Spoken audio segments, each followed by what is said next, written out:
I'm Sanjeev, and I will cover Git Fundamental course today. So, in this course, I will cover most basic and minimal thing about version control system, history about version control system, which is commonly known as VCS, and then I will start the lecture with very basic of Git, like why we are going to learn about Git and what's the unique feature about Git which made it the most popular version control system at present. And then I will show you how to set up Git, GitHub, and how to enable Git remote connection using SSH. Finally, we will learn and practice together some essential Git commands as shown below, like git init to initiate your Git project, git add, git commit, git diff, git status, git log, git pull, git push, etc. So these all are very minimal commands that you have to learn if you want to work with Git fundamentals. And then the question is, who can join this course? So, well, the answer is anyone who wants to keep their project with, version control system, mainly code or some of the important findings like you want to upload your big data sample, ML related details, or your course notes, or something like awesome projects. For example, awesome DevSecOps, awesome AWS security, or you are what type of people you are. So you are students, developers, testers, devops, hackers. So basically for everyone. So guys, let's get going and see you in the next lecture. Thank you. Hello guys. So now we are aware of our agenda, what we are going to cover, and for whom this course is. Now, what are all the prerequisites for this course? Actually, nothing much, but still there are few, so I'm just mentioning it.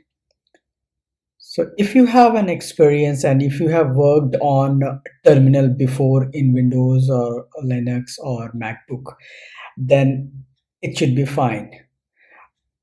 And if you are aware of basic of Unix or Windows command like cd, ls, cp in Unix system, and in Windows, like how basically you list a directory like dir, and then how cd command works there, right? So if you are having a basic understanding of software application know-how, like how you install some plugins, how you install some application, because you might need to install Git or some different Git plugins. So basic understanding of software application know-how is enough. With this, I'm closing the lecture. See you in the next lecture. Thank you. Welcome back. Today I will cover a little background on version control software, why you need it, how it works in general, and then I will list down some of the very famous version control software. So this is our basic agenda. What is version control system, why we need it, how it works, client server versus distributed model, some known VCS, okay, why we need version controls, and what is basically a version control software. Well, it's a component of software configuration management, commonly known as SCM, which manages the changes like documents, source code, binaries, could be large website, or any other information which you want to be tracked. Literally, it can be anything which you want to track. Yeah, changes are usually identified as a version number or label. So this version control software keeps track of every single modification or changes with revision label, so that if you did some mistake or something went wrong with the latest release, you can go back to the previous release anytime. You can compare the code changes, you can fix the mistake. Isn't it a cool feature for the developers? Or for that matter, to everyone who wants to keep track of version for their work? It helps you to maintain different version of the product like prod, dev, QA, or feature release, different branches, right? So this version control software makes it easy to collaborate with others. It actually is required for any project which involves more than one people anytime. Well, it helps you to develop and ship product faster with proper checks like peer review, CI/CD test, etc. So basically, it's the integral part of DevOps portfolio. That's all for now. See you in the next lecture. So today we are going to cover how basically the version control software works. Well, you don't need to know the internals of how it works actually to work with the version control, say Git as an example. But I will share very basics of it, which can help you to understand how the flow works. As you can see, the command git flow init in this image, it initialized an empty Git repository for you and asked very few questions related to different branches, including the base branch, that is master here, and these many branches with support, feature, releases, hotfix, etc. Well, this would help you to understand when you are working on a project which has many developers and working on various new old features, trying to fix some bugs, etc. But don't worry, as of now, we would explain each command when we will start with Git commands. This is just to show you how it will be when you will work on an established project. Now imagine there are only two branches, that is main branch, which is generally master, and the other is a develop branch.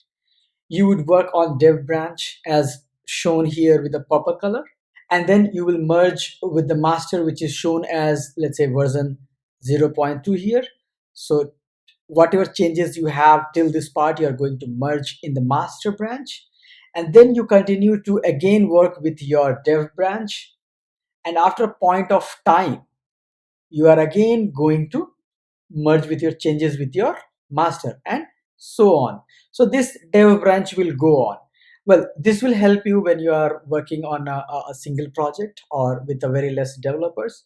But imagine about the situation when you have a bigger project where you have everything like master, develop, feature, release, so many things.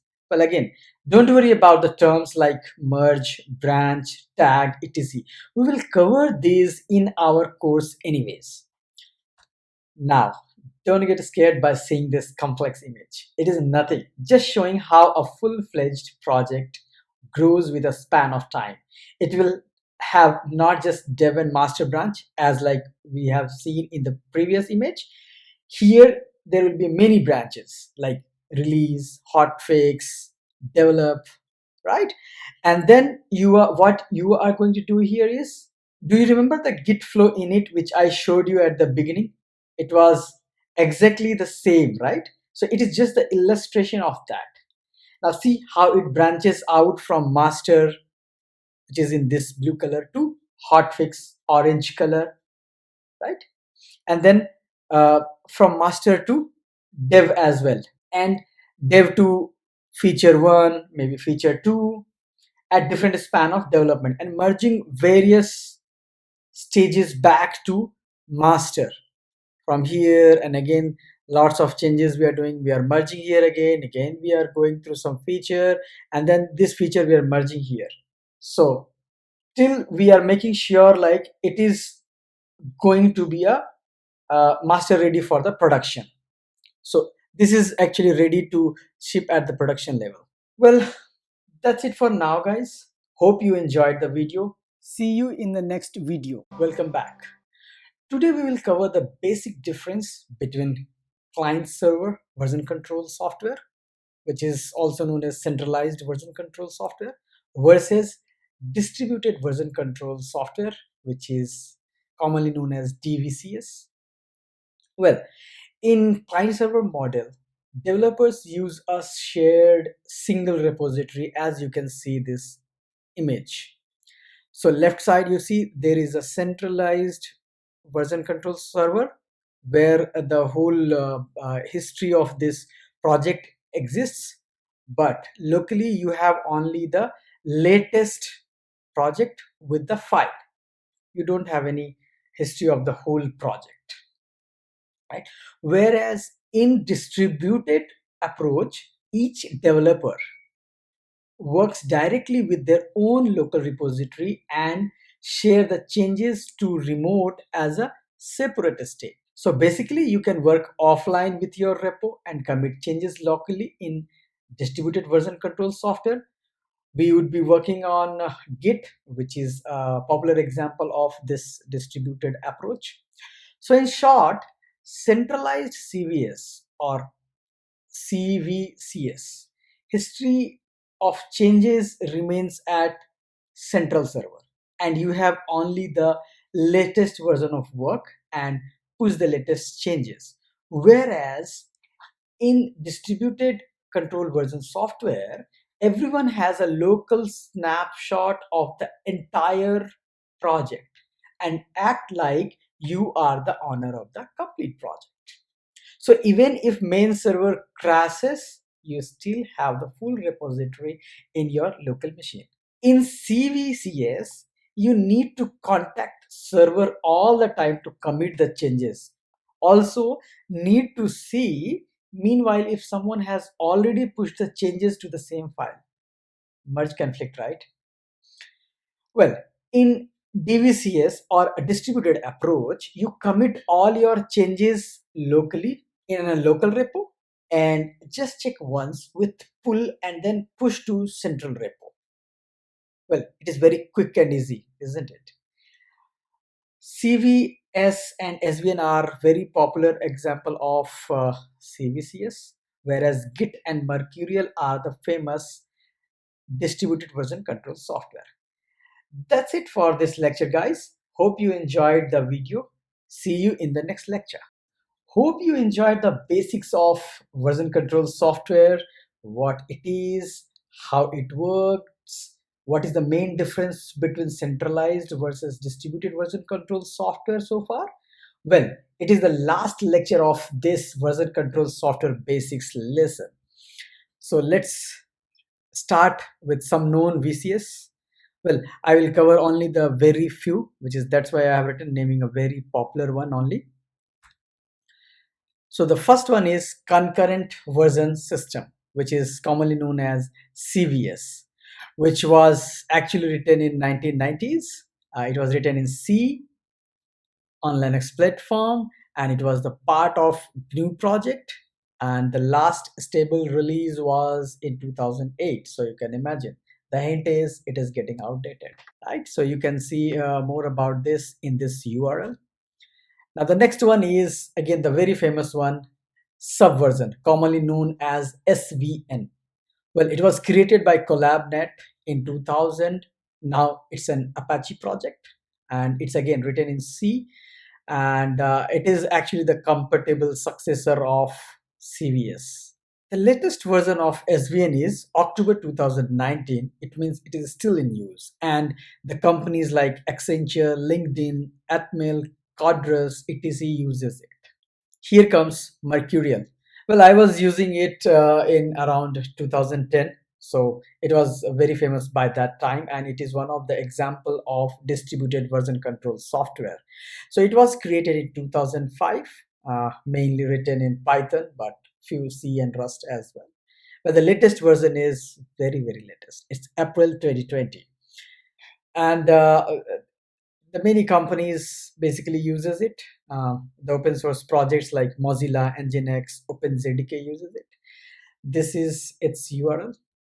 Perforce. If you are working in one of the enterprise company like TCS, then you might have heard about Perforce.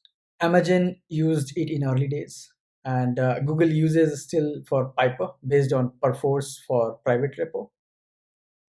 Well, NetApp, TCS, Akamai, Amazon, internally some of them might be still using Perforce. There are many others, GNU Bazaar, Bitkeeper. These all are basically open source and free. There are few paid one as well, like Azure TFVC, which is Team Foundation Version Control. Well, I have not written here about Git because the whole course is on Git. So we'll discuss more about that after this lesson. That's all for this lecture, guys. Hope you enjoyed the video. See you in the next lecture. Today, I'm so excited to introduce you our community hero who actually made developers' life easier. Here presents our hero, Git. Let's interview Git. Hey, Git, can you introduce about yourself? Git, why not? Well, I was created by Linus Torvalds, who needs no introduction. Linux kept this name, which means unpleasant person in British language slang. Well, the main page describes Git as the stupid content tracker. Well, it's, it's really funny. Yeah, I'm a distributed version control system and I'm written in collection of Perl, C, and some shell scripts. I'm being used, or basically, these are the companies who actually utilize me. Some of the name are Google, Quora, Facebook, Netflix, Reddit. Well, the latest version is on 1st June 2020. The version, the latest source version is 2.27 at the time of recording this video. Well, if you want to know more about me, you have to visit this link. Thank you, Git, for explaining about yourself. Well, that's our Git. And with this, I end this video. Thank you, folks. See you in the next video. I hope that you are convinced so far that learning Git would be surely useful and exciting as well. So, if you have decided to go along with our course, we would suggest you to install Git so that we would try our hands on Git commands in the terminal. Well, these are some instructions to install Git if you are working on MacBook. Probably you might have Git already installed if Xcode exists. Usually it will be there. If not, open the terminal and type brew install git and you're all set. Well, if you're on Linux and if you are a Debian fan, you can use sudo apt-get install git. If you are on RPM based distro, you can use sudo yum install git. Although I have given the link here for the installation guide to install Git in various operating systems. Well, in Windows, you just have to download the Git installer and install it with default options. Or if you want to try something like this type of terminal command, you can use Chocolatey Package Manager in Windows. Well, I'll show you something. Yeah, this is the link from where you can download git-scm.com/downloads for Mac, Windows, and Linux. If you want to download, otherwise, I will prefer terminal based. Like for Linux, they have like whatever distro you are using, they have given all the links. Even you are using Alpine, you can use apk add git or anything like Debian based, Fedora based, right? So you have lots of other options. In MacBook, you just type brew install git. But for Windows, you have to go with the exe file.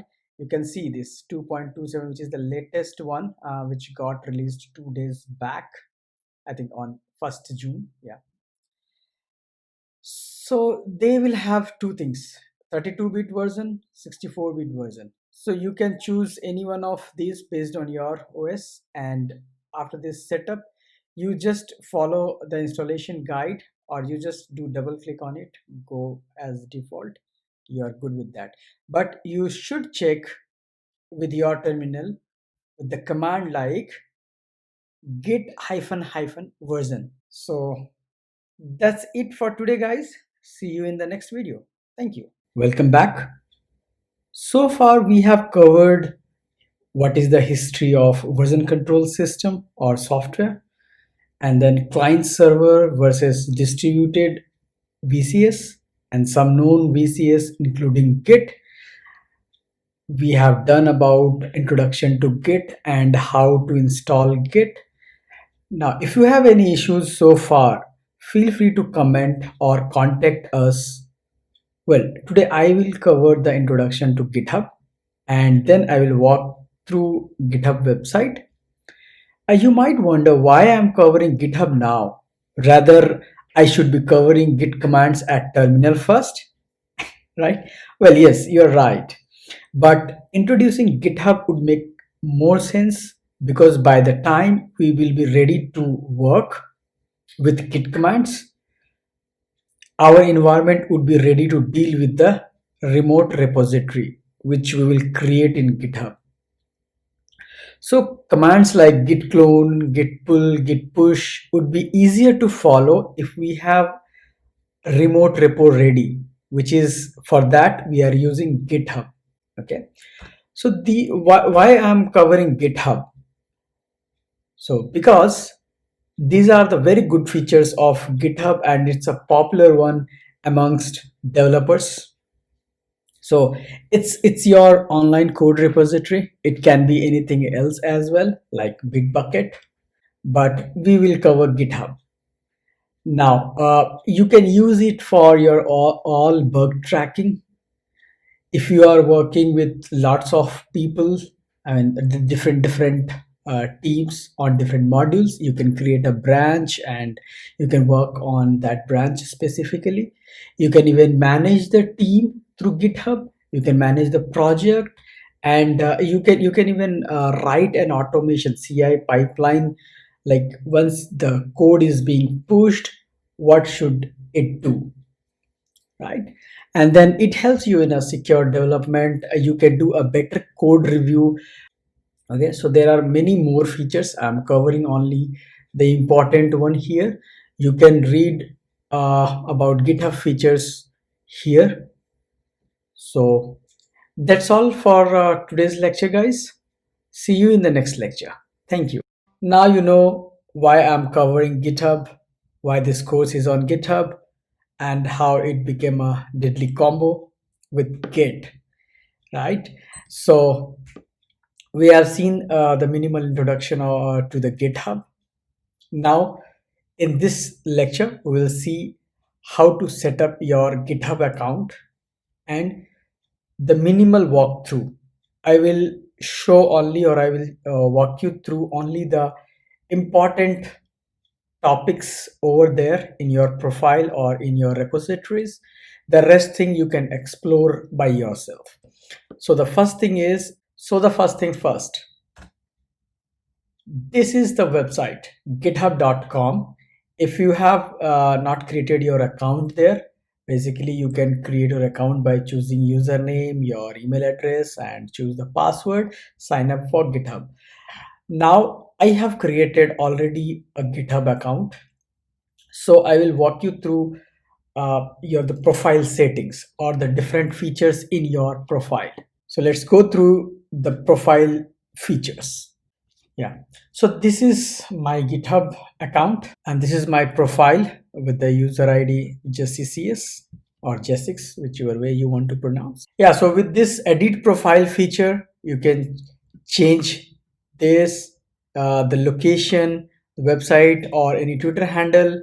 You can add or remove some of the organizations. Now this is the overview and you can customize your pins.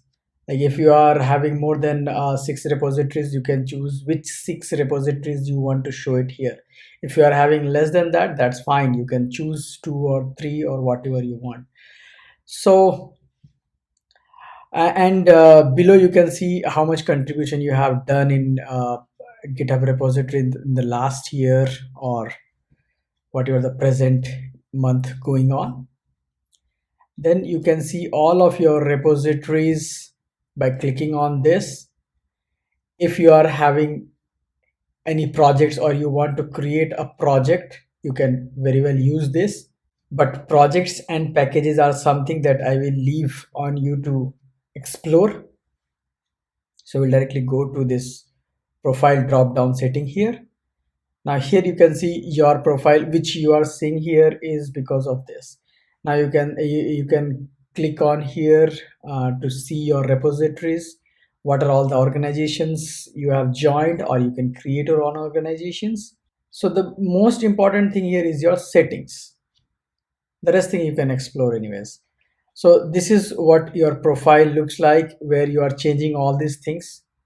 Whatever I have shown you before, like to click on that edit profile, you can edit the profile from here as well. You can even show your email address publicly, but this is the option where you cannot choose to show as well. Now, so there are few things like user security, where you can change your password. One thing that I will recommend is please enable two-factor authentication. Okay, that is for your safety purpose. Now, security log is something that when you logged in, what you did, what happened to your repository. So I will not show this. Security analysis is something again you need to explore. Emails is like what is your primary email, what would be your secondary email, and same thing like notification, what you want to be notified after push. Then you can very well check your billing part. Like currently it will be free unless and until you are using some of their paid features like GitHub Actions, GitHub Packages. That's the reason I said like I'm leaving this for you to explore, because this is the minimal GitHub Basics course where these are some advanced concepts, so I will not be covering in this course. This is what I'm leaving as of now, because in the next lecture we'll show you how to enable SSH and generate those SSH keys so that you can clone your repository in your local machine, and you can very well to git pull, git push.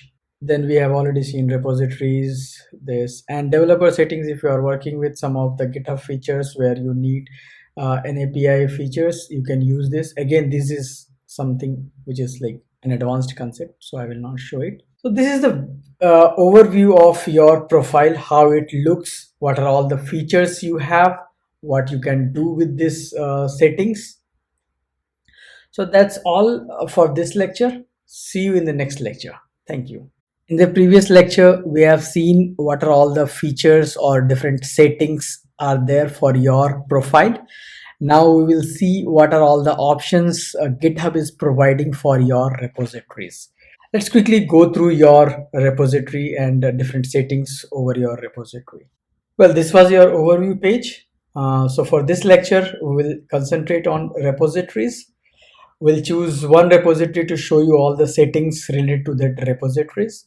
What are all the different options, features, and different settings are there for that repository. So I'm going to choose this learning Python because this is the course I'm working currently, and I'm very excited that this will be my very next course after this GitHub Basics in Flexmind. So stay tuned, guys. So this is first tab is code, where you can see what branch you're working on. Do you have more than any other branches like dev, feature, and other thing? If you have readme file, it will show you the contents of readme just like a wiki page. In this right side, you can write about this repository, what about this repository, and what are all the different tags. Do you have any readme file, which license it is following? Is it following GNU public license or MIT license, or there are many other like Apache licenses? So that you can see there. If you have any tag, I will explain all of these things in our upcoming lectures. So because these are some technical terms that you need to understand, like tag, the same way what is how actually you can clone. So there are many things like what is the difference between fork and clone, and then how you can do the pull request. So these are some technical terms that I will be explaining in the upcoming lecture. So we'll quickly walk through some of the basic thing. First thing is you can see all the code, you can browse through this, and if someone has raised an issue, you can see it here under this tab. If someone has requested for pull requests, you will see it here. Don't worry about that. What is pull request? I will explain this. Now actions and projects are out of the scope of our syllabus. Okay, so you can create the wiki page. Now it is very helpful if you are developing an application, or you're working with different teams where they want to know like how it is working and what are all the different settings.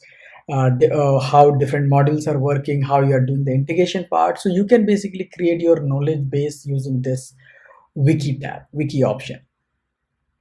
Again, there will be some security features. These are something new that they have added, like you can create your security policies, security advisories. So these are again something which is extra, and you can explore it by yourself, but this is not mandatory part.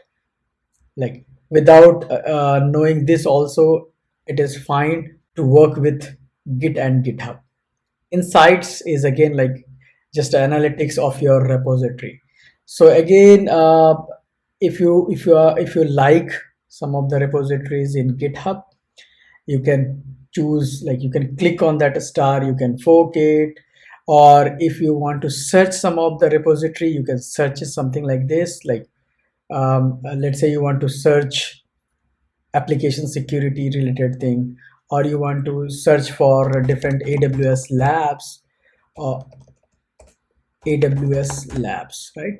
So instead of in this repositories, you can click on all GitHub, right? And it will show you all the matching repositories which have that. Then the main thing here again is settings. Now this is the repository name. I can change it as well. If you want, you can change it, right?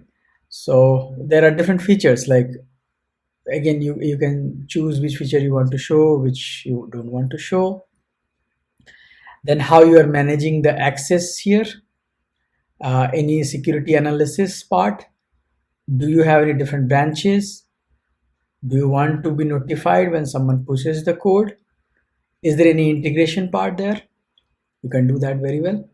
These are again something, the advanced concept, like when you have something, when you have different keys, like environment variable, and you want to save it safely, you can use something like that. So you can create a new secret, and it is like environment variable that are encrypted and only exposed to selected actions. Like anyone with collaborator access to this repository can use this secret in a workflow, right? So these are the things that I will leave you to explore.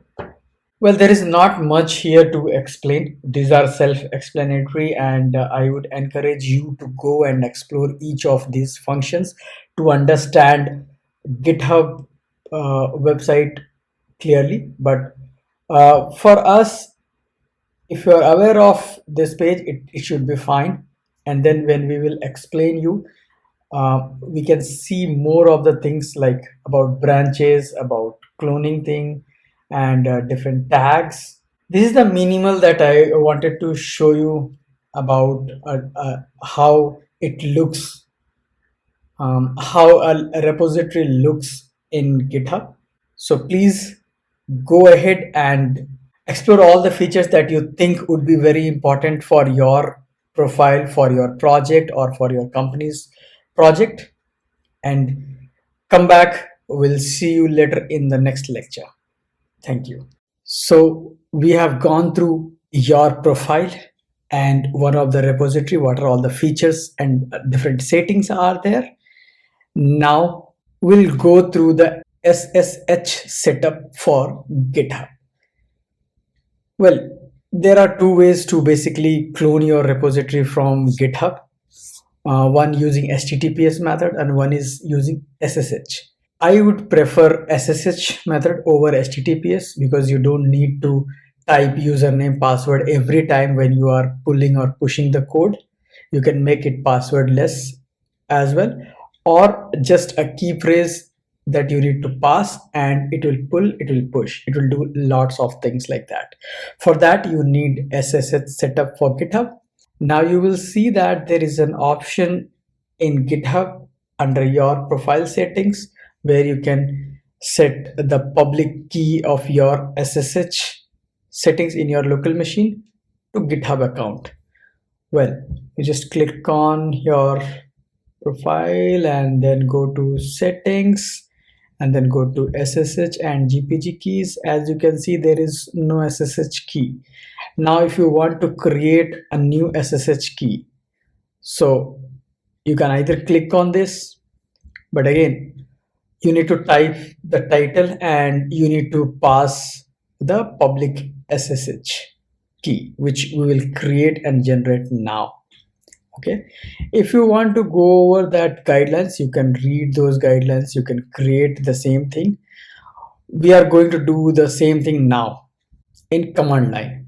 So first thing first, we need to check if .ssh folder exists or not. So I'm just checking the same thing, if this profile is there or not. Yeah, so .ssh directory is not there. What next? So the next thing is you need to create the SSH file. So what I will do is I will create it.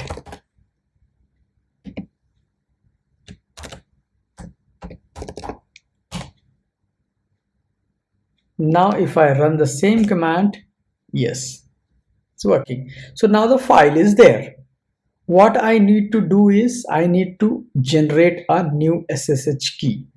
Although if I would not have created a SSH folder, with this command it would have created automatically. But to be in the safer side, if you are creating that directory or folder, it's fine.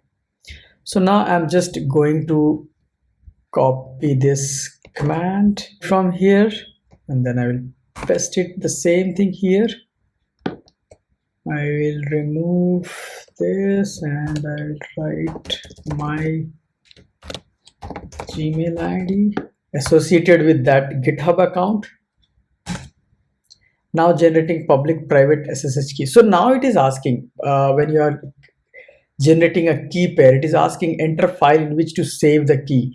See, .ssh is already there, right? Because I created it there. If I would not have created, it might have created, but that's fine. And I want to keep it default, like whatever it is, ID_RSA. So I just pressed enter. Now if you want keyless thing, I mean passwordless git push and git pull mechanism, you just press enter, keep it blank, again keep it blank. Now your setup is done, like your public and private key is generated. Now add this SSH key to your SSH agent. Like your SSH agent still doesn't know that these are the keys you have created and you want to add it. So you just need to run this. Basically double quote might not work if you just copy that. So yeah, when you get something like this, it means your command was successful. What's the next step? So now the next step is check if the config file exists. If not, create a one, right? So now we'll go to SSH and we'll see.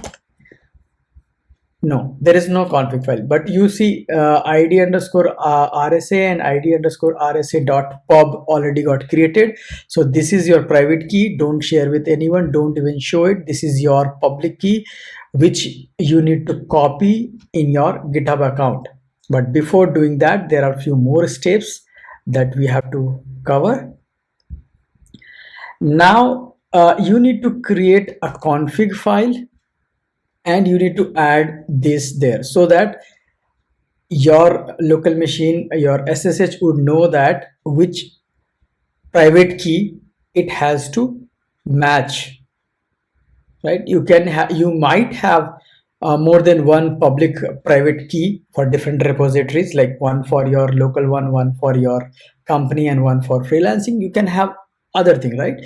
So which one you want to show it with this host name? So you can even write a host name as github.com, bitbucket.com, or few more things, right? So currently I'm just copying this in config file, pasting it here. So now my config file is ready. What is the next thing? I need to add the private key. So I will just copy paste and identity got added. So now you can see my Gmail ID associated private key got added, and it got added. Now just add your newly created SSH public key to your GitHub account.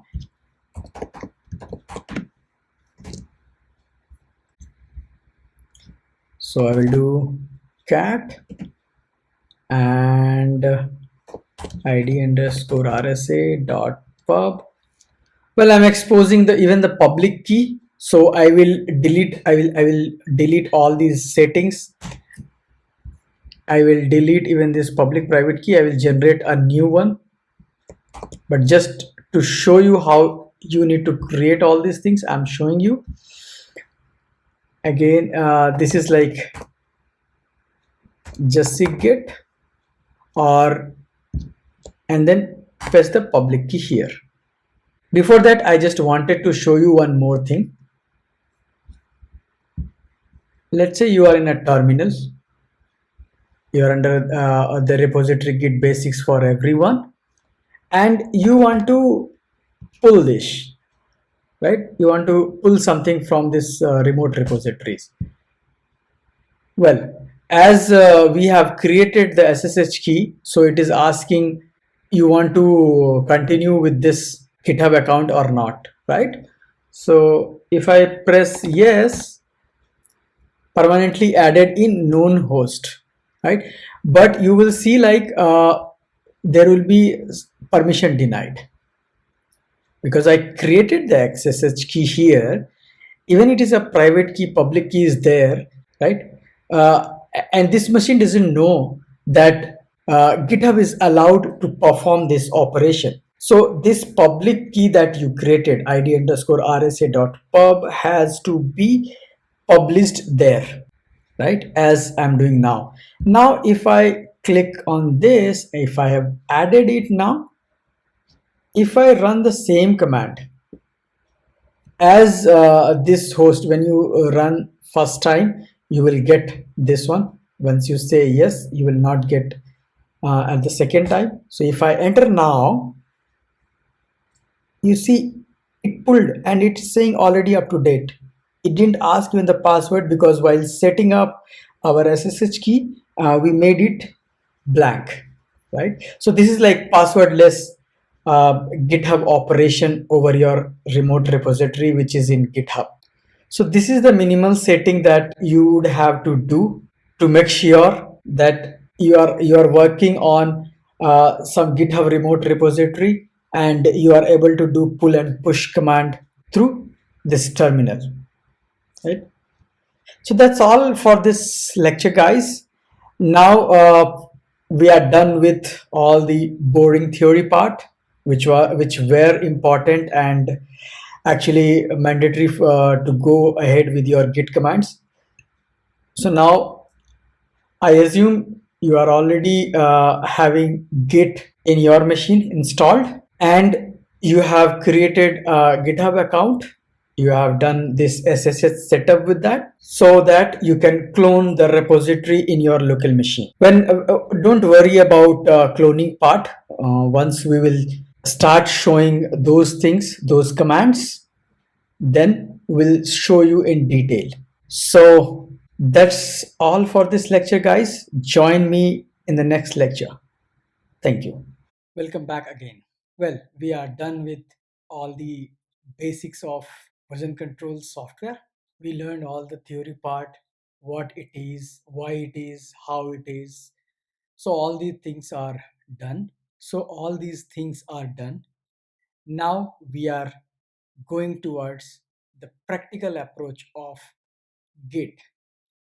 So we'll learn the most minimal commands which you will use almost on daily basis. We'll cover those commands here. So these are the commands which anyways you will be using almost every time, and there are many other things. There are many other Git commands that will be little bit complex. So we'll try to avoid those scenarios and those commands. But if you face any issues related to your Git repository, you can anyways contact us we will help you. So basic commands like how you configure some settings, how you initialize the repository, how you clone the repository from GitHub, and then how you add some links from your GitHub to your local repositories, right? So those type of commands, like what are all the status of your Git, how you can commit it, how you can push it, why you should pull it, and then is there any conflict, then how you can merge it, how to check the logs and other things. So these are the basic commands that we will be covering in our course. But before going that, there is one more practical theory which is very important to understand. So in this lecture we will cover that. So these are some basic concepts: what is branch, what is head, master, and how the commit flow works. So first of all, master is your default branch. Whatever repository you are working on, that is working under a branch, and by default it is a master branch. So if you are working alone on some project, possibly you will never use any other branch. Master will be your default branch all the time. But suppose you are creating an application, and so you want to create some feature, you want to fix some bugs. So for that you want to work separately on different branch. That time you will create a branch for your feature, for your bug fix, and always the master branch will be like the production ready thing. And these branch will be like a development branch. So that is the basic concept of branching. And then head and master. So master is basically a local pointer for your repository. Whenever you did git init or you cloned some repository from somewhere, so the initial commit, when you want when your git repository was empty, so you committed your first changes, well, that will point to the master, and by default head will be also there. But basically head is a pointer, a local pointer to the working repository, to the current working repository. So you can delete master branch, but you cannot delete the head branch. So your latest commit will always show head. Now when you want to commit any changes in your local repository before pushing it to a remote repository, this is the workflow. Like there is a working directory, you created a file, for example readme.md or .gitignore as your initial file, and now you want to commit to your local repository. So there are two steps. First, you need to push your changes to a staging area where it indexes all the changes. For that, you need to type a command called git add. Don't worry, we will show it. And then once it is in a staging area, then when you do the commit, git commit, it will be saved in your local repository. Now here is the advantage. Even you are not having internet, you can work fully on your local repository, and when you want to push all those commits, like one commit, two commits, or even 10, 20 commits, then you just push it to your remote repository. So I hope you understand the basic concept of branch, head, and the commit flow. So from now onwards we will start our journey with Git commands, and we will get our hands dirty with all the commands. Thank you for watching. See you in the next lecture. So in this module, we'll see how to set up our repository locally. So for that, the first command is git init. What it does, it initializes an empty Git repository for you. In short, we call it repo. It creates a .git folder inside that root directory. So .git folder contains all the information necessary for your project in version control. Because of this, it works like a fully local repository for you. Now, it also contains the information about your commits, your remote repository addresses, and you, as you can see in this screenshot, where exactly the head is, on which branch. Basically, it is a dev branch, master branch, what are all the config settings are there locally. Because of this logs, objects and refs, it will be very easy when you run the command like git log to see the logs, to see the history. Okay, so with this, now we will go towards the terminal and we will try to create our repository using git init command. Let's go there. Okay, so now we are in our terminal. So first of all, I will create a directory. Let's say I will give the name as Git Basics. I will go to that directory. Now I'm inside that. So I will run a command git init and it will show you an output initialized empty git repository in my path. Now you can see it is showing you .git folder. When you do ls-la, you will see .git is already created. Nothing is there. It's a full empty local repository. That's the reason. Now, before this video, I was telling you like in which branch it is. By default, it will be always in master branch.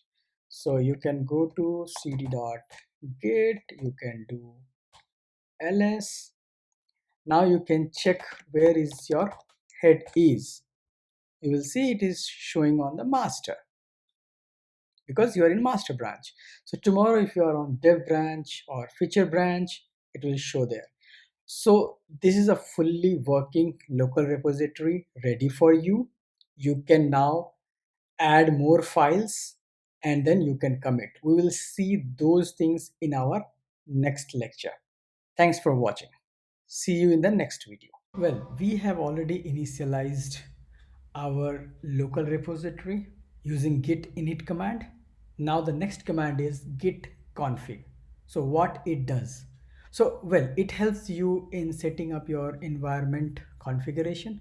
It can be locally or globally.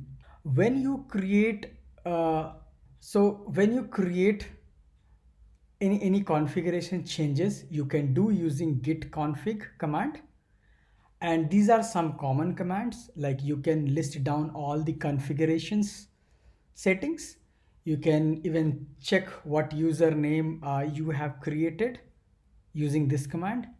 If you want to add any new variable, you can use git config hyphen hyphen add and with a new variable with this combination name and value. Now, the most important thing that you need to configure for your local repository to work with the remote repository are username and user email. And this is the basic command git config hyphen hyphen, either you can make it local or global, and then user.name, and you can pass your name with a double quote or single quote, anything.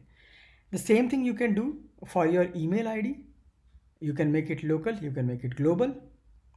Well, I suggest to configure your username and email locally. The reason being, you might be working with different repositories. One will be your local, one will be with your friend with a different company, one will be open source. So it's good to see like when you are sharing all those names and email with a different settings.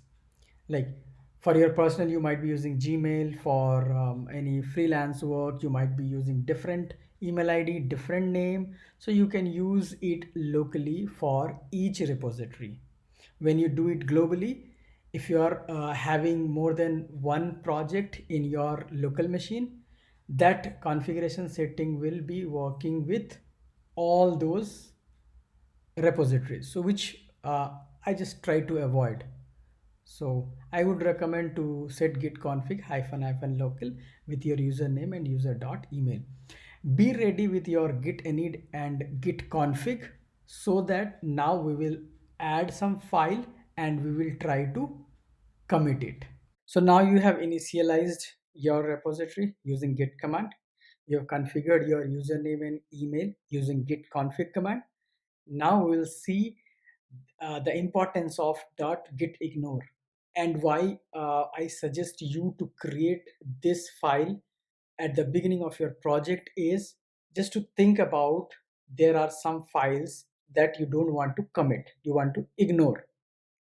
It can be your Mac system files, it can be text file or CSV files, which is like the output of your program, which you are using for testing purpose, which you don't want to commit, right? There can be some environment variables, so you need .gitignore file for that. Well, when you create a .gitignore file inside a root directory of your repository, it is called as a local .gitignore, which will work only for that repositories. Now suppose you want to make it global for all of your repositories in your local machine. Well, in that case, you can make it global by again writing git config hyphen hyphen global and core dot excludes file, and then you have to create in your home directory where that dot git directory was there, not in your local repository, outside in your local machine. So this is basically tilde is for your home directory and then slash, and then you're writing dot gitignore underscore global. Your file name should be exactly the same, and then you can write all this content there. So now suppose you are working on C, C sharp, Java, JavaScript, Python, Perl. So you might have different git ignore templates. So you can refer different git ignore templates as per your project using this link. So we will try to just copy this now. Now, as we are already in Git Basics, we will be in the root folder. So this is our root folder. Now there is no file called .gitignore. Remember that dot here. This is meant for a hidden file. So it will be vi.gitignore, and then I'm just going to copy paste this, save it, come out. Now you see I have one file. That's the reason it is showing question mark, because that file is not committed yet. So now if I run git status command, it will tell you on branch master there is no commits yet and there are untracked files. Well, if you want to commit this file, first you have to add it in our staging area so that it will track the changes, right? So I'm not writing that command now, because for that we have another lecture where we will explain all these things. So for this lecture, that's all. See you in the next video. Thank you. We have come to an end for this lecture where we learned how to set up an empty repository using git init command. So we saw once you run a git init command, what it created a .git folder inside which everything is there, like your head, config, log, all those directories were there, and it acts as a local repository. And then we set up some configuration, especially name and email using git config, and I suggested like make it local. Well, choice is yours, you can make it global as well. And then we saw how to basically ignore some files and folders that you don't want to that you want to ignore or that you don't want to commit in your repository. Well, for that there you should create a .gitignore file in your root repository. Okay, so that's it for now, guys. See you in the next video. Thank you. I hope you have created an empty repository using git init command, and you have created one .gitignore file there, and you have also set up your git config, especially the username and email id. So once you are ready with that, now the first command that we are going to learn in this section is git add command. What it does, so let's say like you have some files which you created, which you worked on. It can be Python script, or it can be any your project file, it can be text files, CSV files, and you want to add it to the staging area so that it will be tracked to commit purpose. For that, we use git add command. So these are few important commands or few frequent used commands using git add. So first one is git add dot, which means it can add everything from the present directory. When you say git add star, it looks for some files or some extensions. So usually you can avoid this git add star, but git add dot is the most common one if you want to add everything in your working repository for the tracking purpose. I mean, you want to move it to the staging area. Otherwise, the other frequent command is git add and the file name. Suppose you are working on some scripts, maybe 2 or 3 scripts, so you can say git add and file name 1, file name 2, file name 3, rather than adding everything in a staging area, so that it will be easy for you to understand or to remember that what are all the files you were working on for what purpose, right? So that it will be easy for you also to write a commit message. You can add a file which is inside a subdirectory using this command. So when you write git add and any subdirectory name /star.txt, it will add all the text files. Now some people try in this way as well, git add, and let's say like some of the file name with the star. It can be lab-1, lab-2, or anything, lab-string. I mean, your way. So with the dot text file, so it will add this lab hyphen whatever star is there with a text file, but it will not look for any subdirectory where similar structure is there. Okay, so be careful in that way and add as you want to add. Now if you want to know like, okay, I'm going to run any of these commands, then how it will look like, so you can do dry run. So you can just use git add hyphen n. So it's a very cool feature if you want to understand like, okay, these are the actual files which I wanted to add to the staging area. So you can check this. And also you can use interactive mode. This is very least used command, but still it is also I mean, one of the command that you can learn. So this is like a kind of homework for you. You do git add hyphen I, and there will be lots of options shown to you. You play with around. So the most useful command is, in summary, it is git add dot and git add file name. These can be, but I prefer these two. Now let's go to the terminal and we will see in practical. Okay, so now we are here in an empty initialized repository. So we can see what all files are there. Yes, .git, when you created .git init command, and then .gitignore file we created last time. So now we will add a few files. For example, I want to add just a file like this. Now you see question mark is there, which means it is an untracked file. So when you're working with anything, first you create that file, and then it will be untracked file for a Git repository. Then you have to use a Git command to put it to the staging area. We'll see that. Now I want to create a file.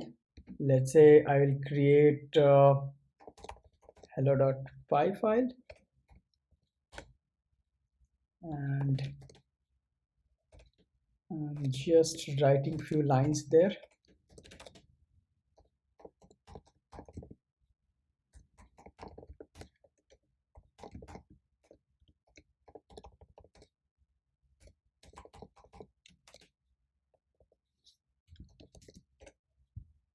Okay, so that file is also still an untracked file. I will create one more file which is there in .gitignore. So we'll see if we try to add that file, what happens. Let's say that is stats.csv. I have not added anything there, so it is an empty file. Well, you can check what are all the untracked files are using git status, and it will tell you file a.txt is there, hello.py is there.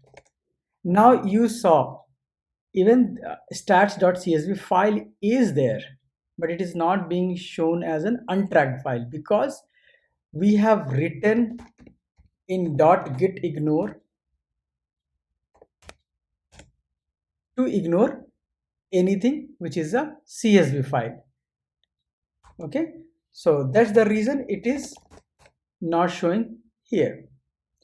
Now you have two files which is untracked, but you want to add. So see, it will give you a very useful information in your terminal as well. Use git add and the file name to include in what will be committed. So let's say like I want to add only hello.py file to commit. So instead of writing git.add which will add both the files, I will specifically write hello.py.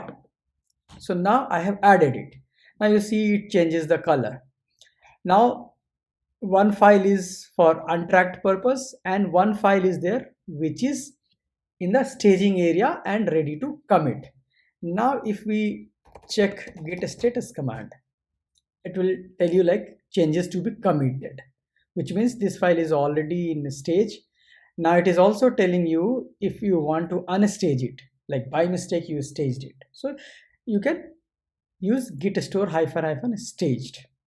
Now we will try one more thing and then we are done with this exercise. So there is stats.csv file. Let's try to add this file. Suppose you didn't know that you have written in .gitignore that to ignore CSV file and you try to add this file. What will happen? See, the following paths are ignored by one of your .gitignore files, stats.csv. So now you know like, okay, there will be a CSV file which will be ignored. It will never be in untracked file. It will never be tracked. You cannot add it. But still, suppose you want to add this CSV file, you can use -f command, but it is not recommended. So if you have written in .gitignore to ignore CSV file, let it be in that way. Okay, so that's all for this lecture, guys. See you in the next lecture. Thank you. So now you have added few files in a staging area. I mean, you created 3 or 4 or different files and then you put that in a some of the file in a staging area. Now you want to commit. So how you will do that and what is this commit command does? So well, this commit command actually put that file into a local repository using git commit command. So whatever files you added using git add command, that was there in a staging area.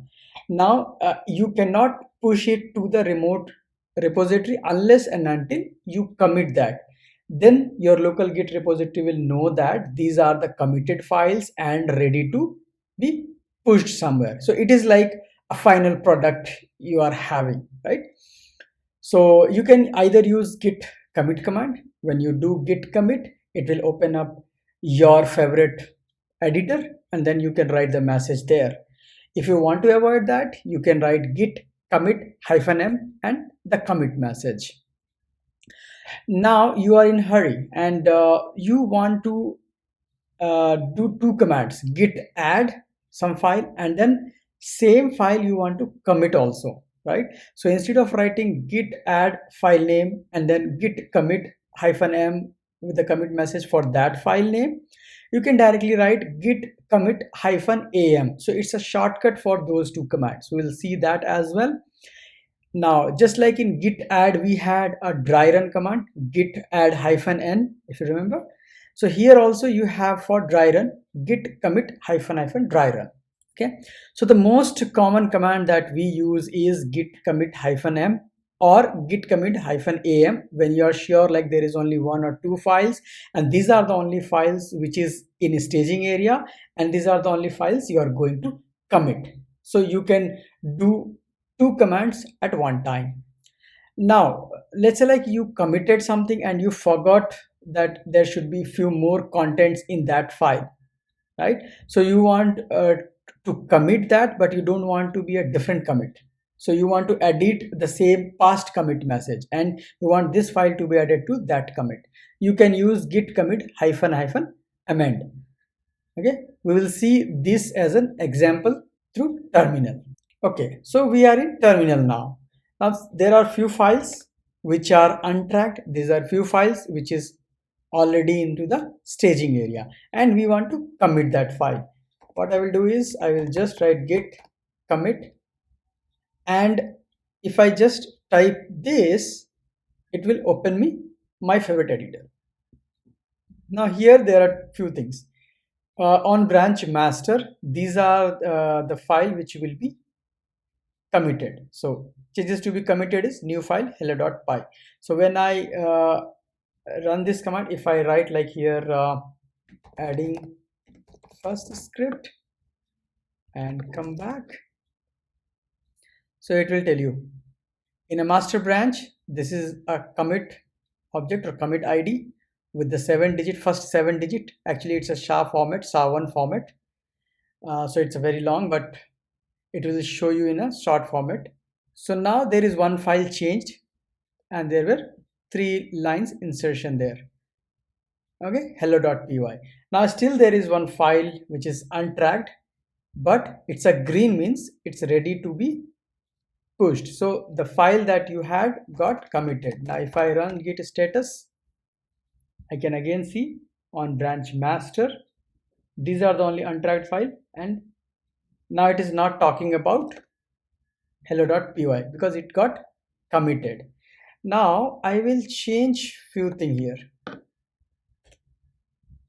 I will just write import os, and possibly I will write one more line like print os dot get login, and I will come back. Now see, again, last time it was a plus sign, right? That was the first file you added in the stage, but now this file is already committed and you are changing something in that file, which then it is showing is a modified, right? So if I do git status -s, see, it's a modified file and it is still untracked file. Well, we will see all these different options about git status in a different video where we will explain more things about git status. So now I have already used, I basically have to add it again. So git status, and now you see again this file is not staged to commit. So first thing we have to do is a git add and the file name. So file name is this one. Now it's added. So you see this file was modified. Now this file is again in a staging area. So I have to commit this file. Git commit. This time I will write here itself. It will not open me a different VM editor where I will edit few things. So git commit and -m, like what message you want to be seen when someone sees that commit. So I wrote that this one and enter. So now I added 2 lines. It is showing me that, and again, right? So this is another commit ID. So now we'll create one more file. Let's say osinfo.py, and we will write one line here, and we will print something. Let's say we want to print get ID here. So this is now an untracked file, So what I am thinking is I will add this file to a staging area and then I will commit this file as well. So now here we will try uh, git commit hyphen am option. So if I do git commit hyphen am and if I write this, like I added this, what it will tell? Well, it is telling there are two untracked files. So there is not any file which is in tracked version, so this command will not work. So this command will work only if there is a tracked file which you want to add to the staging area and you want to commit all together. So what we will do is, let's say there is another file, right, and that file name is hello.py. So we'll go there and I will add one more line here. Let's say print os dot get PID. Okay,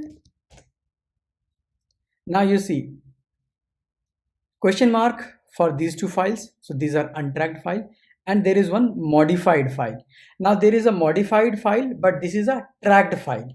So if I run git commit hyphen am and if I say modified hello script,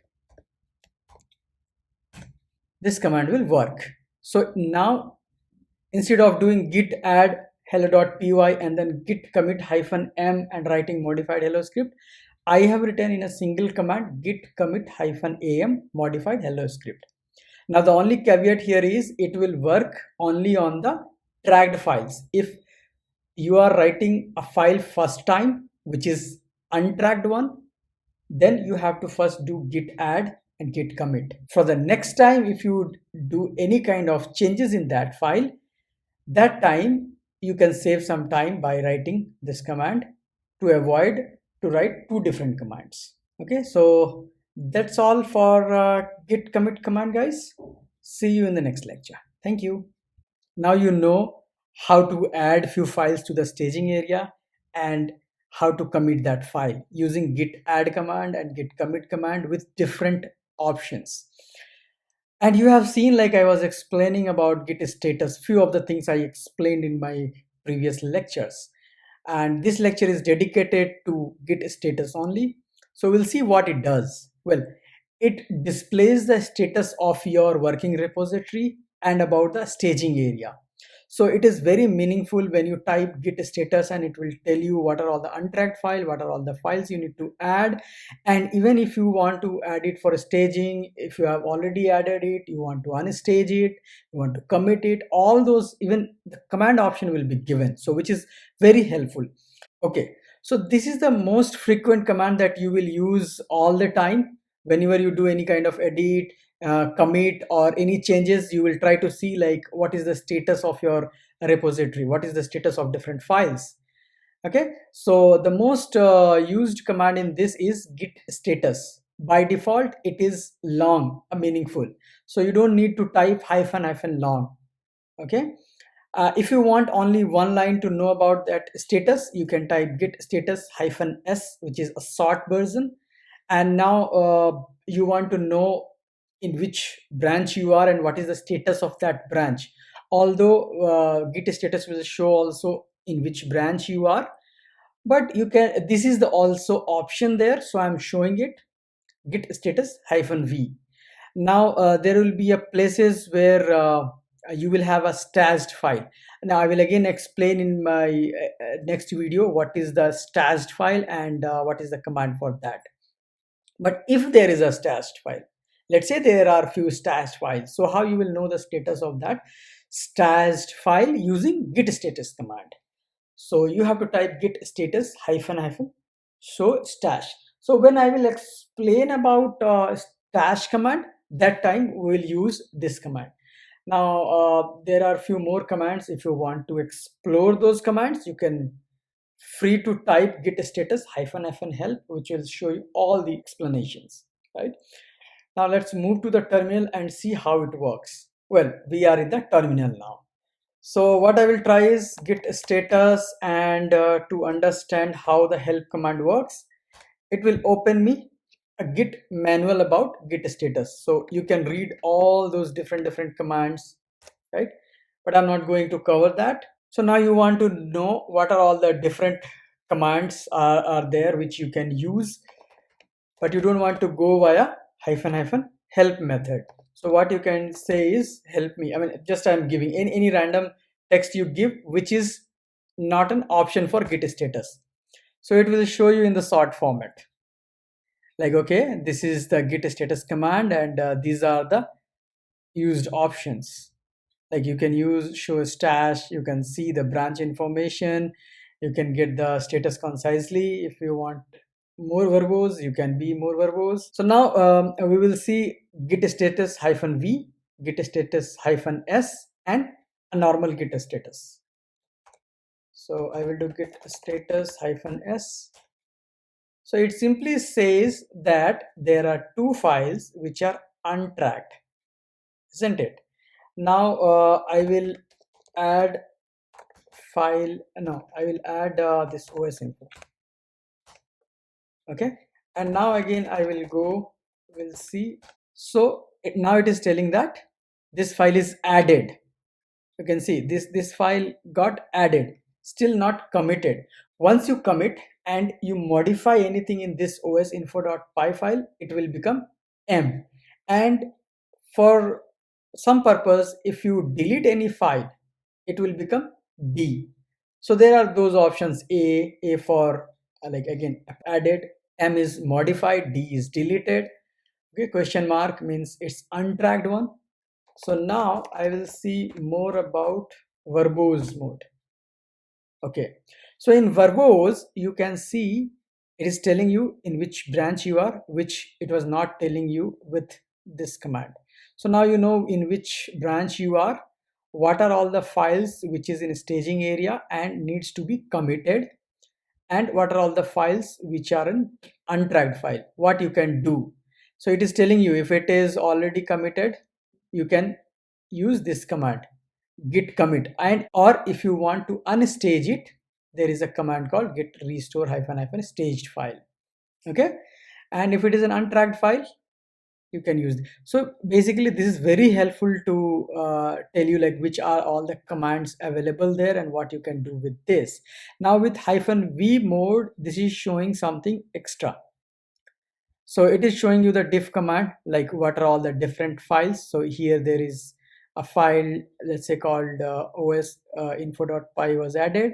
So these are the lines you added in this script. But most frequently you will just type git status and you will know like, okay, the same thing, in which branch you are, what are all the files you need to commit, what are all the files you need to track. So that's it for git status, guys. See you in the next lecture. Thank you. So now you are aware about git add command, git commit command, git status command. So now this is another command which you will be using very frequently. So whenever you change your file and you want to know what are all the contents got edited or deleted, or is there any typo or is there any mistake that you did in that file, you want to revise it. So for that, this git diff command comes very handy.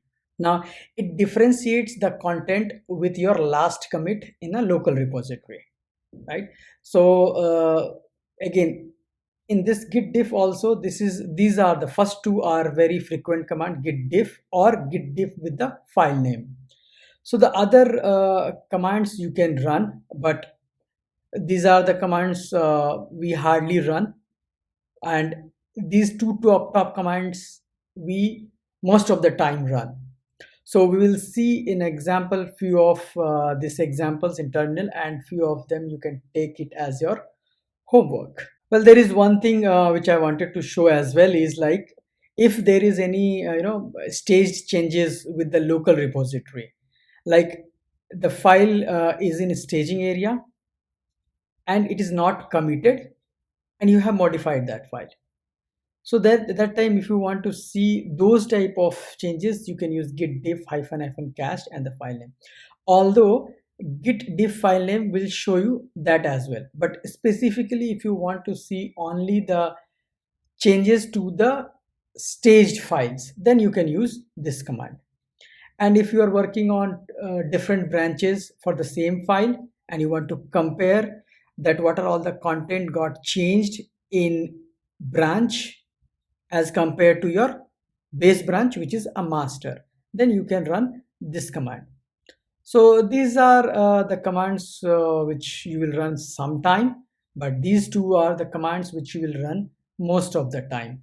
And my favorite one is git diff and the file name, because git diff command only will give you all the changes that you did in all the files. So it will be cluttered, like you have to scroll down to see if there is a file which you are looking for any differences.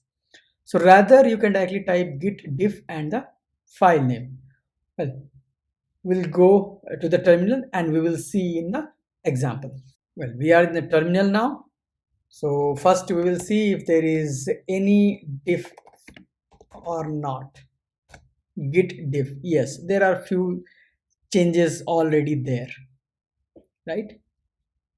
So now it will show you which file it is showing for the differences. So if there is more than one file, it will show you. For example, here there is one more file, osinfo.py. So this is another diff output, this is another diff output, right? And a/hello.py means the previous version of hello.py, and b/hello.py means the current version of your file. So here we can see we deleted this line and we added these two lines. Actually, we didn't delete this line, rather there was a typo here, one more W was there, which I removed. So, but it will show you in this format, like this was the deleted one and this was again added. Okay.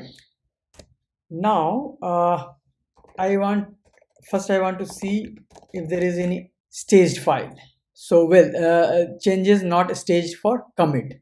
So let's say I will add in git add hello.py. And again, if I do git status, I can see this file is now in the staging area.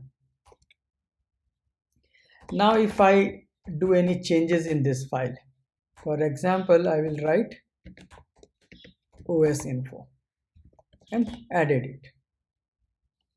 Now if I do git diff,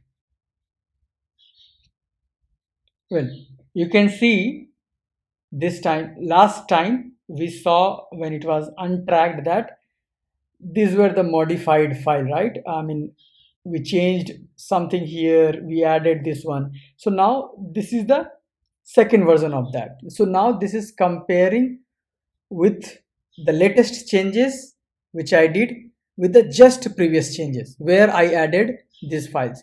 So the newly added file is only this one in the staged one. So now you got when there is any untracked file, it will show you all the differences that is being added there. But if you have added that file for a commit purpose in a staging area, and again if you go and edit something before your commit, so it will show you in that format. Okay, so even you can see now git diff hello.py, and it will show you only that file where you did some changes. Now what if I want to know with head? Can you see the difference here? So forget about this file because I have not added this file in a staging area, so it will show you in the same format. But there is a big difference here. Although I added that file, some changes I did in hello.py, and then I put it into the staging area using git add command, and again I edited something, right? So you were seeing only osinfo when you were doing git diff hello.py, but when you did git diff with the head, now it is showing you all the differences that you modified in a local repository with the head. I mean, basically it is like a master branch which is already like in a production. So you are changing all the differences with the production one with your locally modified changes. So this comes handy when you just want to see if there is any file which got modified in a different way before staging, after staging, or before any commit. So this will come handy. Now there is one command like I was telling you, right, to compare different branch changes with that master changes for the same file. For that I will go to in my different repository, and as I'm in master branch, I will see if there is any other branch there. Yeah, there is dev and lab test branch. What I will do is I will okay, so I will switch to lab test branch. Okay, well, now you can see these are the added file, these two are deleted file. So I'm in this one. Now what I want is I want to change something in 4e hyphen. So it is basically in basic. Okay, so what I will do is basic hyphen 4e and then triple dot py. Nothing is there. What I will do is let's say I will write user bin python 3 and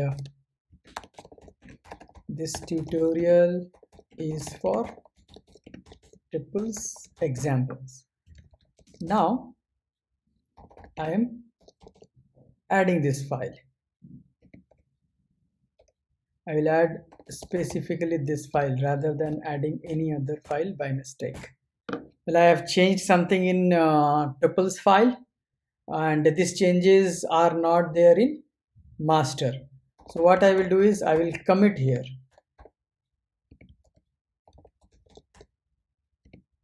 Tuples file changes. Okay. Okay, few other files were also added, so it is showing. Now these files, other files also got committed.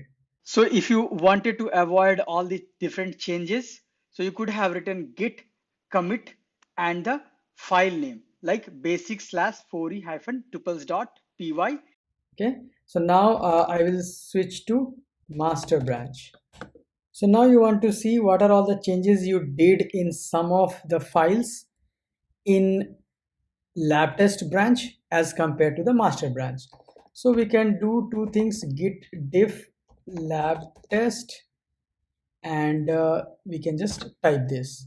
So it tells me that in lab test it is not there in master, but it is there in a lab test because it got committed, so it is showing it like this.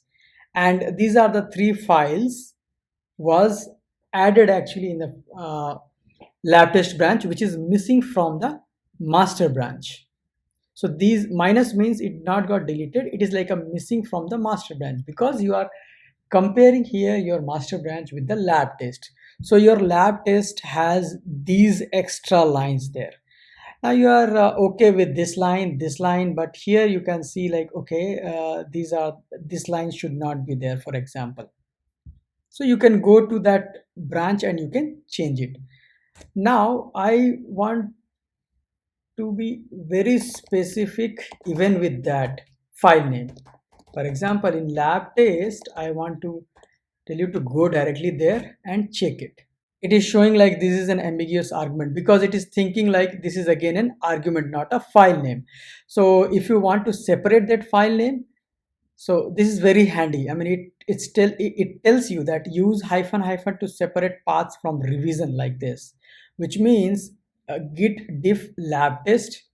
If I type just this, which is telling like you are going to do the differences lab test with a master. You are already in the master branch, so you are going to do the differentiation between master branch and a lab test branch. So you can type master as well. Even if you don't type, it will compare with the current branch where you are, which is a master here.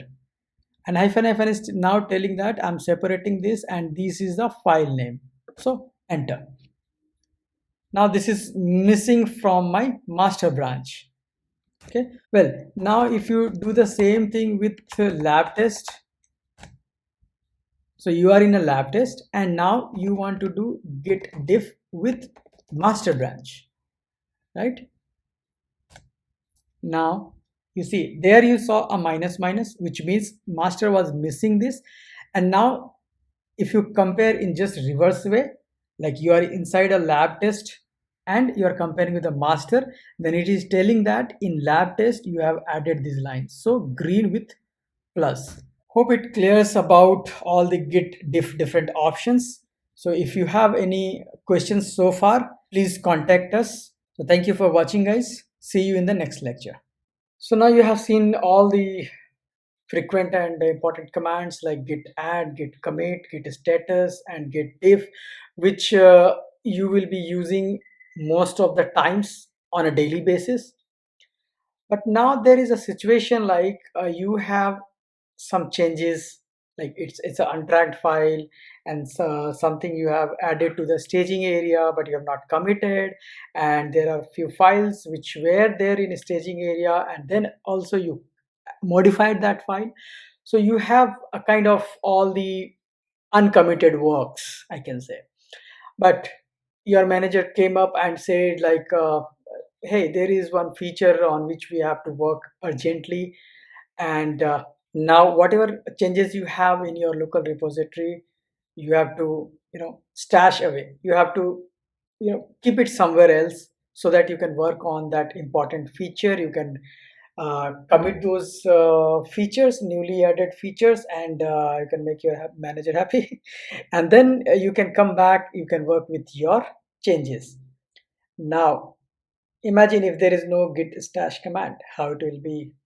Like you have to first create another branch, and you have to keep all your different uncommitted files there, and you have to commit all the things there, and you have to come back to your master branch and you have to do some changes, and you have to commit, and then again you have to go back and move those changes to your master branch. So basically you have to merge it again. So there are so many steps, right? Instead of that, you can just use git stash command. So what actually it does? Well, again, it's the same thing. You are not ready to commit but wants to work on something else. Well, git stash comes handy here. The same example as I explained with the manager scenario, right? So a git stash command saves uncommitted changes for later use, but it does not save untracked files.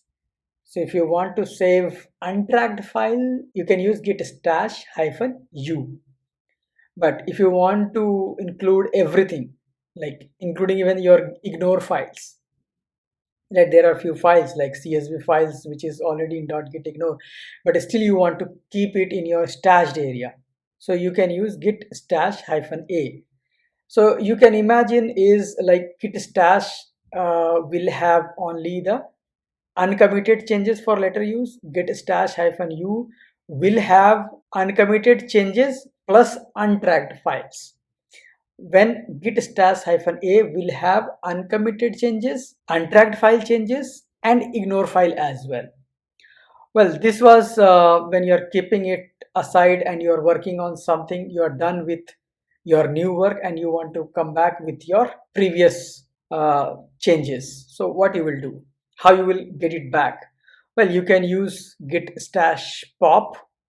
So if you have more than one stashed files, so it will pop up the recent one, right? We'll see that. Well, instead of popping out, you want to apply a specific git stash. You can run the command git stash apply and the stash number. So let's say like you have more than one stashed files there, right? So you can write git stash apply and the stash number 1 2 3 4, whatever it is. Now you want to first of all see those stash list. So you can use git stash list. It will show you all the stashed list if you have more than one, or even if you have one, it will show everything. Now you want to see in that stashed file what are all the changes went. You can use git stash show. But to make git stash working, you need at least one initial commit. right? So if it's a newly repository where you don't have any commit, basically git stash will not work and doesn't make any sense as well, right? Okay, now we will go back to the terminal and we will see some of these examples. Well, we are here in the repository. Before going to git stash command, we will see what is the status.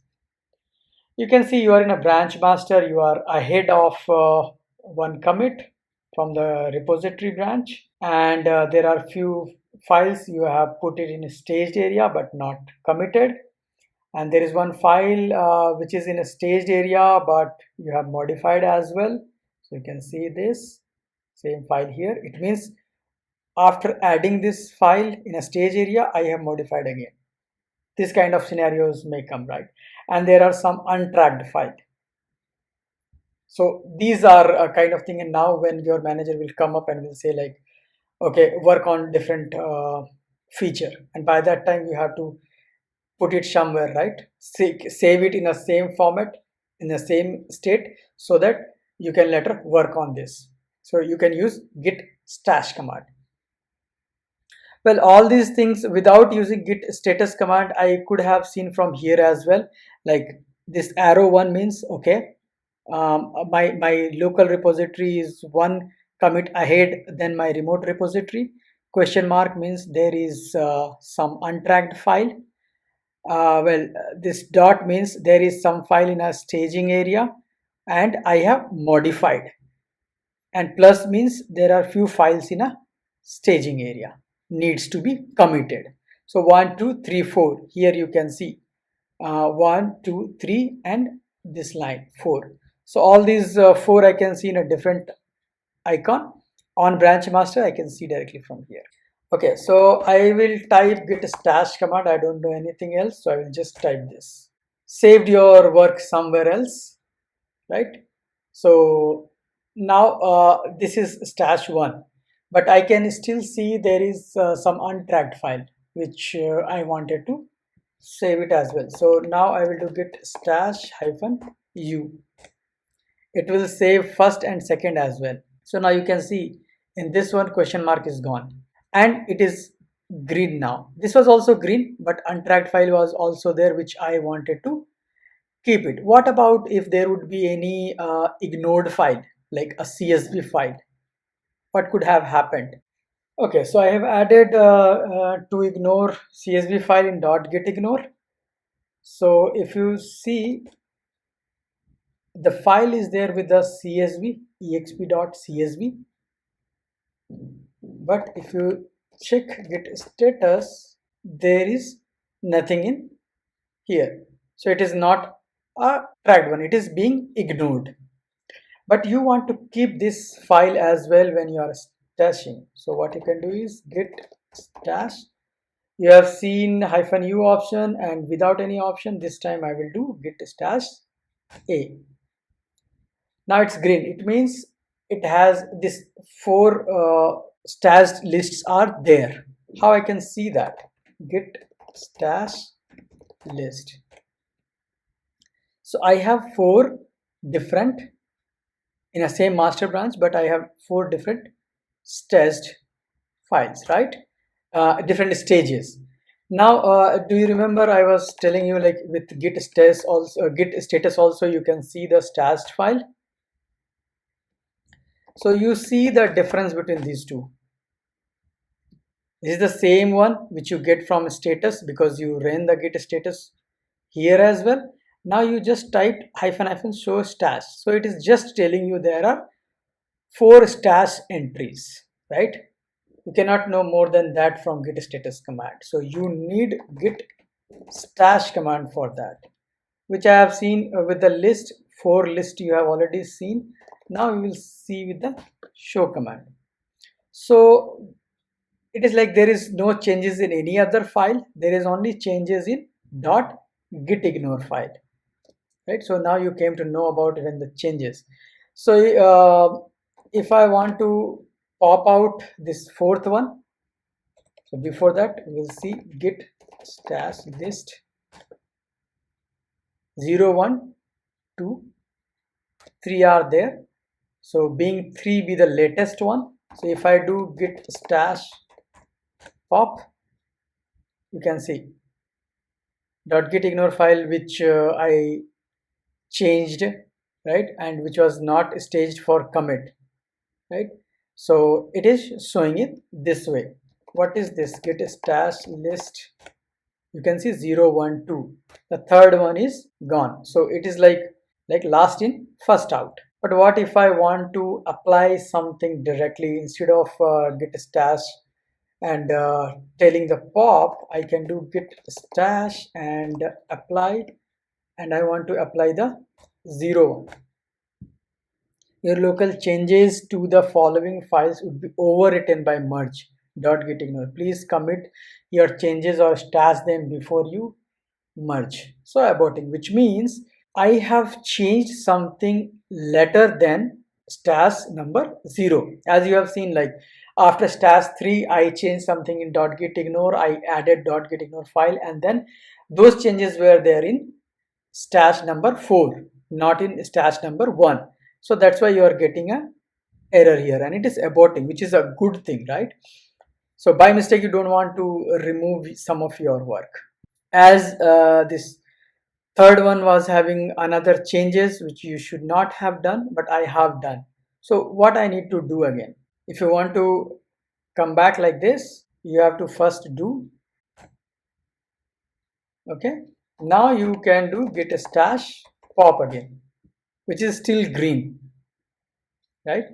So now if you do git stash apply 0, because you have two more, 0 and 1, right? You can check that you have 0 and 1, but I want to directly apply 1. So instead of popping one by one, I can go and I can say I want to apply this. You are done, right? So you are already saying you are already up to date on branch this is untracked file, nothing need to be committed, and you came already here. But still you see that it is showing like still some of the things are already in stash. I mean, there are two stash entries are there, and it is always showing you, but you can still work with that. Well, in that case, if you want to remove this stashed entry as well, you can clean the repository like git clean -n or hyphen dry run. So I'm just going to dry run it. -d will delete all things, and -x will also delete if there is any ignored file. So first we'll see -d. It is telling like would remove basic lab to, because it was not there in first entry, right? We created it after second stash. So it is telling like it will delete this. What else it will delete? So it will remove .idea slash, and it will remove exp.csv. So these are the ignored file. So it will delete this as well, and we are fine with this. So now I will remove this and will work on this. So clean dot require, so clean require force defaults to true, and neither -i -n nor -f given, refusing to clean. Okay, so I did a force remove here. So whatever were the untracked file, it is gone now. And now if I do git stash pop, it is coming again with 1. So now it is telling dropped this references. So now git stash again, if I do pop, done. So this is the way you can clean up, and you can come back again in your previous shape. I hope this command will be handy when you are dealing any of these things. So thank you for watching. See you in the next lecture. I think now it's becoming very interesting, and you have learned all the most important commands to go ahead and work with your your own Git repository. So you know how to create your repository, how to work with that, what are all the different things in status, how you can stash it, how you can see the differentiation between the different changes. So now you know how to put any files in staging area, how to put that something in ignore file, and how to commit that, and how you can see all these things. Now, there is one command after git status I use majority of the time when I want to know like what are all the commit history, who all have changed what, right? So then a git log comes very handy. So you can directly type git log and it will show you all the history traced back to the initial repository. So like when you did git init and after that you did the first commit, it will move you till that, right, using git log. Now you want to see few entries, like when you do git log, show me the latest first three. So you can just type git log hyphen 3, and or you want to see only one line entry for each commit, you can just type git log hyphen hyphen one line. Same thing you can do using git log hyphen hyphen pretty equal to one line as well. Or even with this git log hyphen hyphen one line, you want to see how many such commits, maybe 10, top 10. So you can just type git log hyphen hyphen online hyphen n. Or you want to see in a graphical manner, maybe different merges happen, different branches you might have created, and instead of fast forward you might have done commit merge, so it will show you in a graphical way. Otherwise it will show you just a straight line. Or you want to see top two different commits with all the details, you can do git log hyphen p hyphen 2. Or you want to check some stats, full stats, or even the number, which is optional. So you can do that. Now even you can do different type of filters, like you can use hyphen hyphen filter and you can say author, so it will show you all the log for that author with.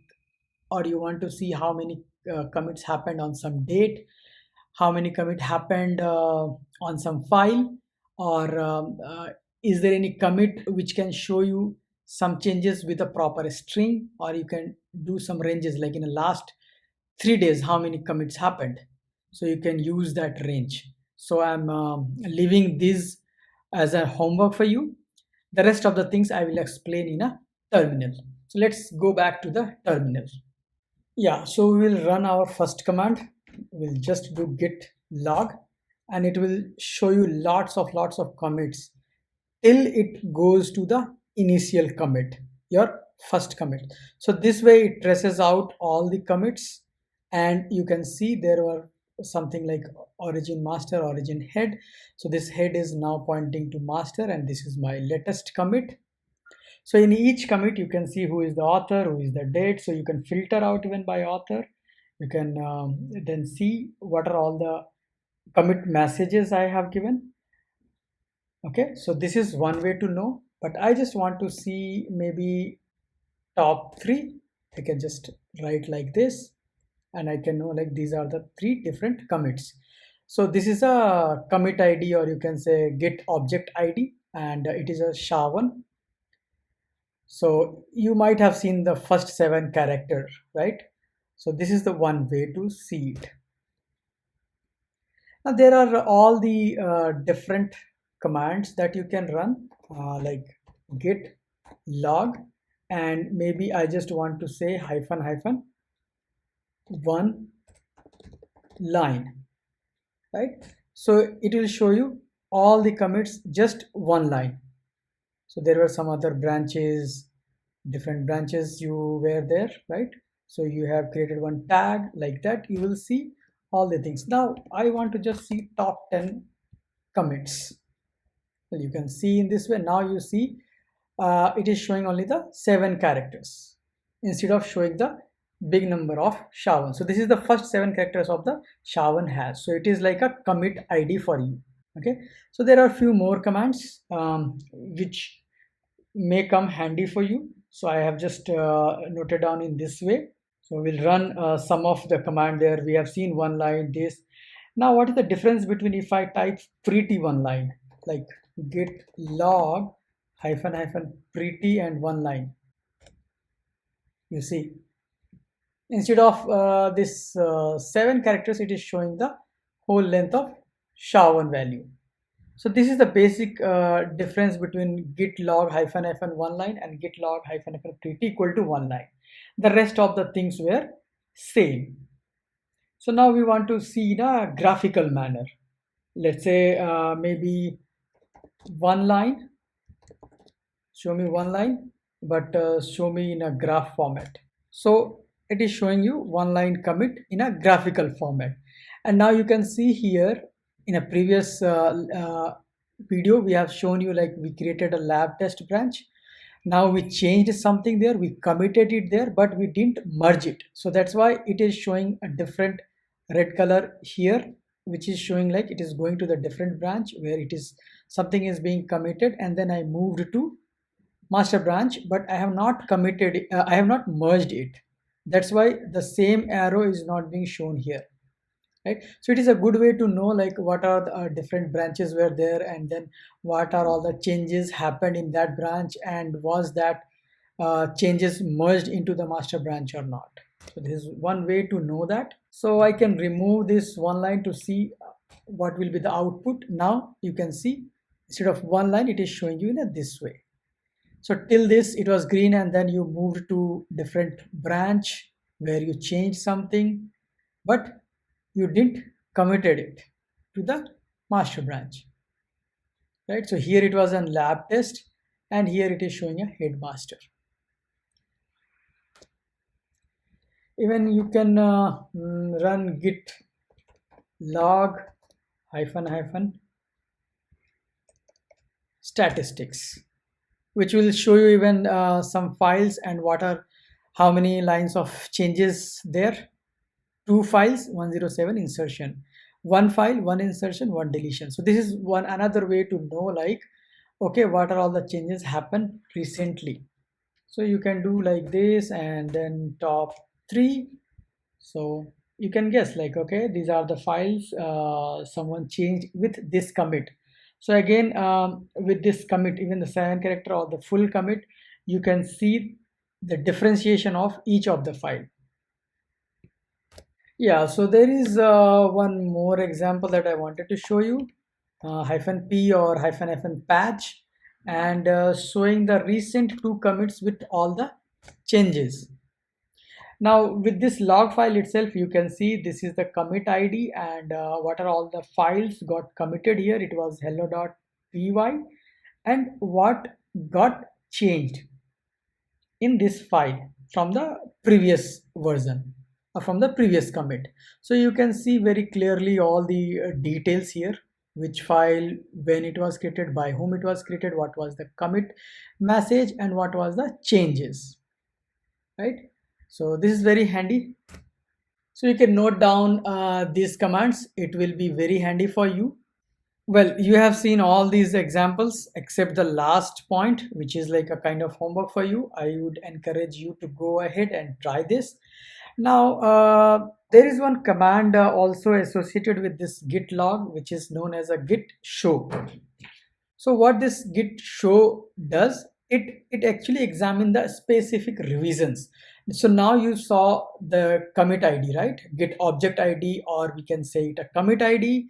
Now, what if I want to show you like what are all the changes were there in that commit ID? So we can write git show and with that commit ID, or you want to see the changes between this head and the previous in a local repository. You can do that, or even you want to see the commits or anything logged, which is master tilde 3 means from here past 3 commits. Show me the uh, third commit from master branch. Or you can do the same way, git show master caret means the previous one, or git show again 7 character, how many the previous revision you want to go, 1 tilde 1 past revision. So you can go 1 2 3. So instead of writing this, you can write tilde 3 tilde 5 tilde 10. So you can go back, you can press back. We'll show this example as well. Let's go to terminal and see this example. Okay, so now we are in terminal. So we'll get some commit id from here. So these are some commit id, and I want to directly see the changes of this commit id. So what I will do is first git show and that commit id, 7 characters. Now you can see everything about that commit, right? What changes happened and everything. So you don't need to do git log -p-2. So with the specific commit id you want to know what are all the changes, you can see in this way. So this is one way. What if I want to show something like even before this, like maybe go back to 2 commits? So we can see as well, like, which is now you see the commit id is different, 94d39. So you see 94d39, right? You see where this 94d39 is there. So from here, 2 tildes. What if I try 3 tildes, where like this was the first commit, right? And now I want to go even before that, beyond that. Is it possible? So if I type this, it will tell you unknown revision or path, which means this was the last, I mean, this was the first commit in this repository, right? So same way you can see git show and master. So it will show you the master commit, I mean the recent commit. Now I want to go back to the third one or the last one, like it was a fifth one as I remember, right? So I can directly do like this tilde or at the 5. So you see it can directly go to this commit, which is fifth one from master, right? So we'll go to git show master and we will see what is the fifth one. Oh, sorry, not this. We'll do git log -1 line. So we'll see fifth one. So you are here, and then first, second, first tilde, second tilde, third, fourth, fifth.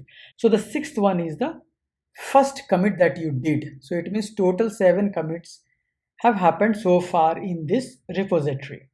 So you can see this. So now I want to go to the sixth one, the initial commit. Now you can see this was the first commit, adding first commit, and this was the changes went with the first commit. So git show also comes handy with the git log when you want to see a particular commit. So that's all for this lecture, guys. See you in the next lecture. Thank you. So we have come to an end. So far what we have seen, we have learned how to add or modify a file, how to add those files in a staging area, how to check the status of your local repository, and then commit all the changes which are already there in a staged file. And we learned why and when to use a stash entries, right? And we checked the differences in different files using git diff command. And we inspected various commit logs using git log and git show. Now I would encourage you to go ahead and try all those hands-on with your terminal, and if you face any issues, please let us know. So that's all for this lecture, guys. See you in the next video. Thank you. So far we are done with setting up repository, saving changes, and today we will start a new module, git branch and checkout command. So for what purpose we use it and what is its uses and what are the different commands we will see in this lecture. So branch is nothing but just another level to work on something separately. Can be a feature, can be a cherry pick, can be a bug fix. So when you create a branch using git branch or any other command, it creates just a level as a reference. So just like you have a base branch called master, now you can create another branch. So head will show, head will reference to both master branch and the another branch level that you will create using git branch. Both will be shown by the head. So when you type git branch, it will show you all the available branches in your local repository. You can also use git branch -l listing all the branch, or you can use git branch -a to list all the branches. You can also use to see more details about those branches, you can use git show -branch. We'll see all these commands. So when you want to delete a branch, you use git branch -d and the branch name that you might have created earlier. Now, once you have created a branch, you want to jump into that branch. So for that, there is a command called git checkout and the branch name.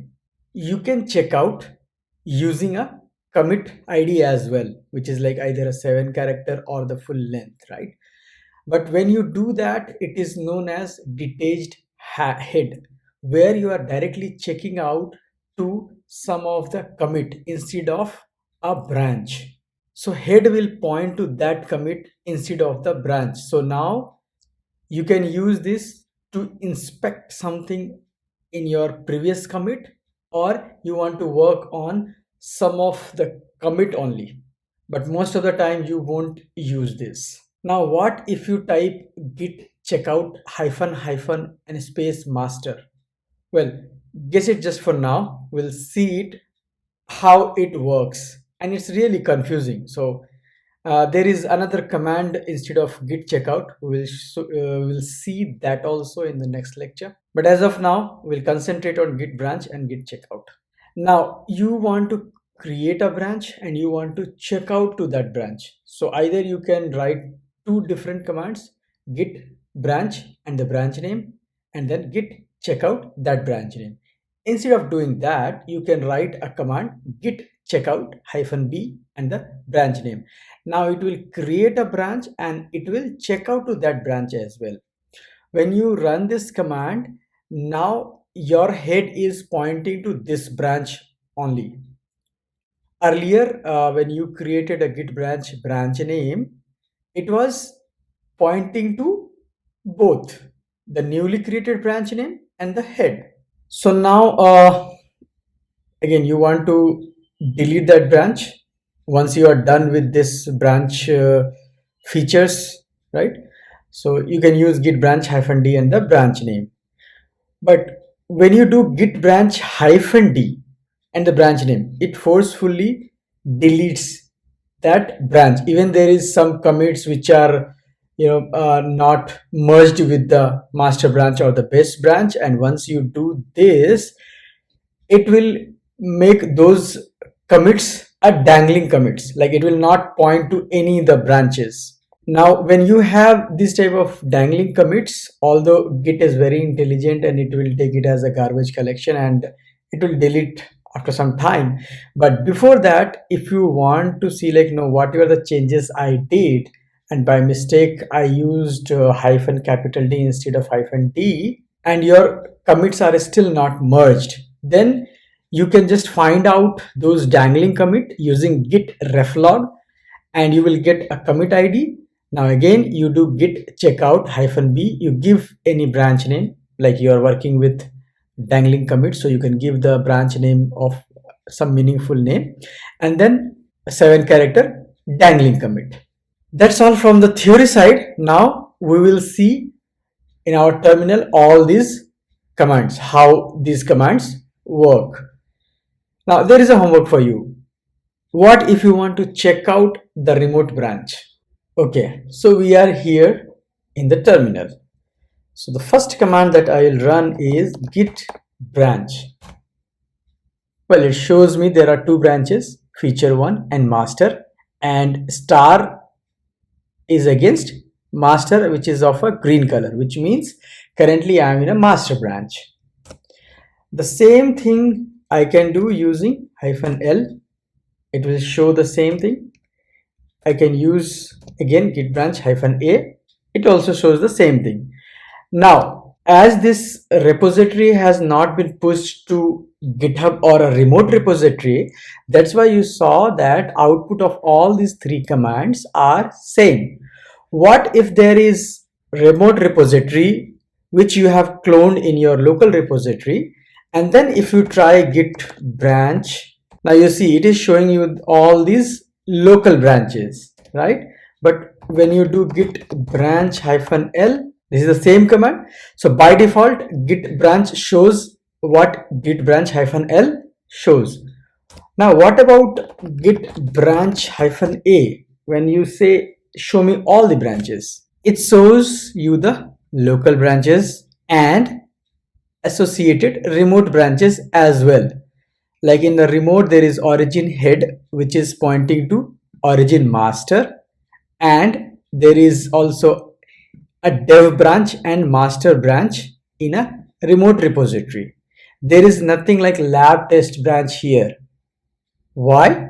Because you have created this lab test branch locally here, but yet you have not pushed this branch to remote repository.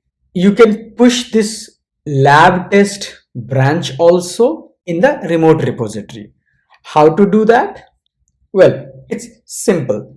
You are going to use git push command and origin. Now origin is remote repository and master is usually the base branch, that where you were committing something. Here you are pushing a branch name. The branch name is lab test. We'll show you this command when we will work on git push lecture. Okay, so now we'll try to create a branch, git branch and branch name. Let's say we are doing it for test feature. Now you see it created only a branch level. That's all. It has not created anything else. Just like head is referencing to master level branch, now head is also referencing to this test feature branch. Now if I try the command git branch, you see still it is showing master, but test feature is already listed here. Now I will check out to this branch, git checkout test feature. Now see, you have been moved to test feature branch with all the changes which were there in this master repository. But you see the master is 2 commits ahead than the main repository, and those commits have not been shown here, right? But if you just type ls, you will see all of those things in test feature branch as well. We'll now create a branch and directly like feature 1. Now with this command, we are going to create a branch and then we are going to enter to that branch. See, switch to a new feature 1 branch. As everything was green, so it didn't show anything like it's shown here. These are the files added, right? So this is how you use to create a branch and to go inside that branch. Now if you want to delete a branch, we'll simply go back to master branch and then we'll say git branch -d and we'll delete the test feature branch. See, it deleted the branch and there is some number 8095472. What if you want to see it? You can use git ref log and it will show you all the commits that has been shown now.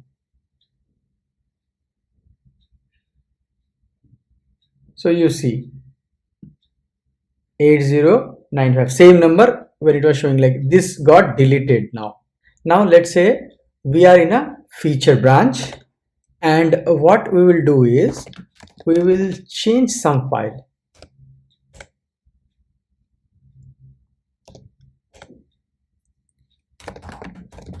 We'll just write 1 or 2 lines here Now this is the branch which has some changes which was not there in the master branch. Okay, and now you are trying to, now it's modified, and let's say you have committed it as well, like changed readme file, or updated, like updated readme file. So now you have committed and it's a green again. What you did is you went back to master branch and you now try to delete this test feature one branch, feature one. See, there is an error. The branch feature one is not fully merged. So if you are sure you want to delete it, run git branch -d feature one. Now you see, when you type -d and your commit is not fully merged, it will show you the error.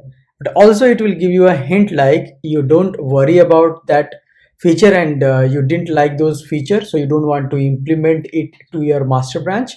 So let it be like that. In that case, you can run git branch -d and the feature one. Now whatever commits were there which are not merged to master branch, it will become a dangling commit. So now the dangling commit ID, you got it, right? So I'm just copying it, but I will show you again how it looks like. Git ref log. So it's just referencing a log and you can see the number. This where the commit number, I mean you committed this file here, so this is the number, and as it was head to master, I mean when it was pointing to master, it was the this commit ID, right? So as I didn't updated anything in the master branch, so it is showing the same commit ID. So what you will do now, git, you will create a branch, or you will create a branch and you will log into that. So what you will do is git checkout -b, and any branch name you can give. For example, you will say recreate branch, and what was the commit ID? You just type it here. So now you type the dangly commit ID, which is 5A45170, right? Again, we will check, confirm if it is the same commit, which is a dangling commit here or not. You see 5A4517. So this is the commit which is not merged with the master. So this commit is a dangling commit. So how to see all the branches in a detailed format? You type git show -branch. Now you see here, gitignore has text entry also in a previous commit, and the latest commit is added readme file, and there is a feature one branch where you have hello changes and still it is not committed. So these are the branches, and what are all the latest commit in which branch. So in show all, there is no other commits, but these are the commits, and here it has been committed but not merged, so there is a plus symbol here. This is a nice way to know what are all the branches, what all the changes were committed in those branches. So now we know that this is our dangling commit, which is not yet merged anywhere, but the branch got deleted. So again, what we'll do is git checkout, and we'll use -b, recreate this with a dangling commit number. So you see, now you are into the recreate branch. It is already committed, but it is not merged. So what we need to use it, git merge, right? So we'll do git checkout master and git merge this recreate branch. Now you see, it merged it using fast forward command. We will explain again about the merge command in our coming lecture. So now if I try to delete this branch git-d with a recreate branch, it will easily delete because now it doesn't have any commit which is not merged with the master branch. So now if you want to see one of the things like with a one line and then hyphen hyphen graphical way, so you see from this feature branch it went here, and then from this show all branch it went to this. Now this commit is not a dangling commit. Now this commit is showing like it has been committed to master, but these all are like star star, so it's a single one, right? So there is nothing is showing like, okay, from here it was merged out and then it was committed like a graphical way, because it was a fast forward branch. So fast forward branch is a linear branch. Again, we will see all these things in our coming lecture. Now what if we run this command with this one? Will it create a new branch, or will it switch to again this branch if you are in some other branch? You see what it is saying: master did not match any file known to git. So now we will create a new file called master, and we'll write this is a master file. So it is an untracked file. Now we have to use git add and master. There is a file called master which I am going to add it to the staging area. Now I will commit this file, git commit -m created master file. Okay, so I have committed it. Now I will change some content in that file again, one more line, just to test this file. Okay, so now I have modified it, and I have not put it into the staged area. What if I run git checkout --- master? You see it became green. It means the file which has uncommitted changes got reverted back.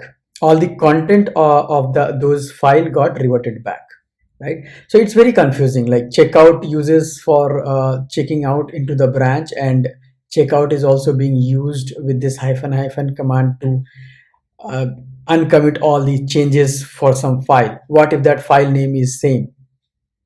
Or still like it's like a little bit confusing. So there is a new command coming up which was introduced in 2019 August, called git switch. We'll see in the next lecture about that. So now we are pretty much done with the git branch and checkout command, and I hope you remember how this was created, how you can list all the branches, how you can create a branch, how you can delete a branch if everything is committed and merged, how you can check out any branch, and how you can even check out to the dangling branch without giving a name, or you can give the name to that branch using this command. If there is a dangling commit, just by using git branch -d, how you can get that dangling commit id, and then you can again revert it back, and you can merge it to the master branch.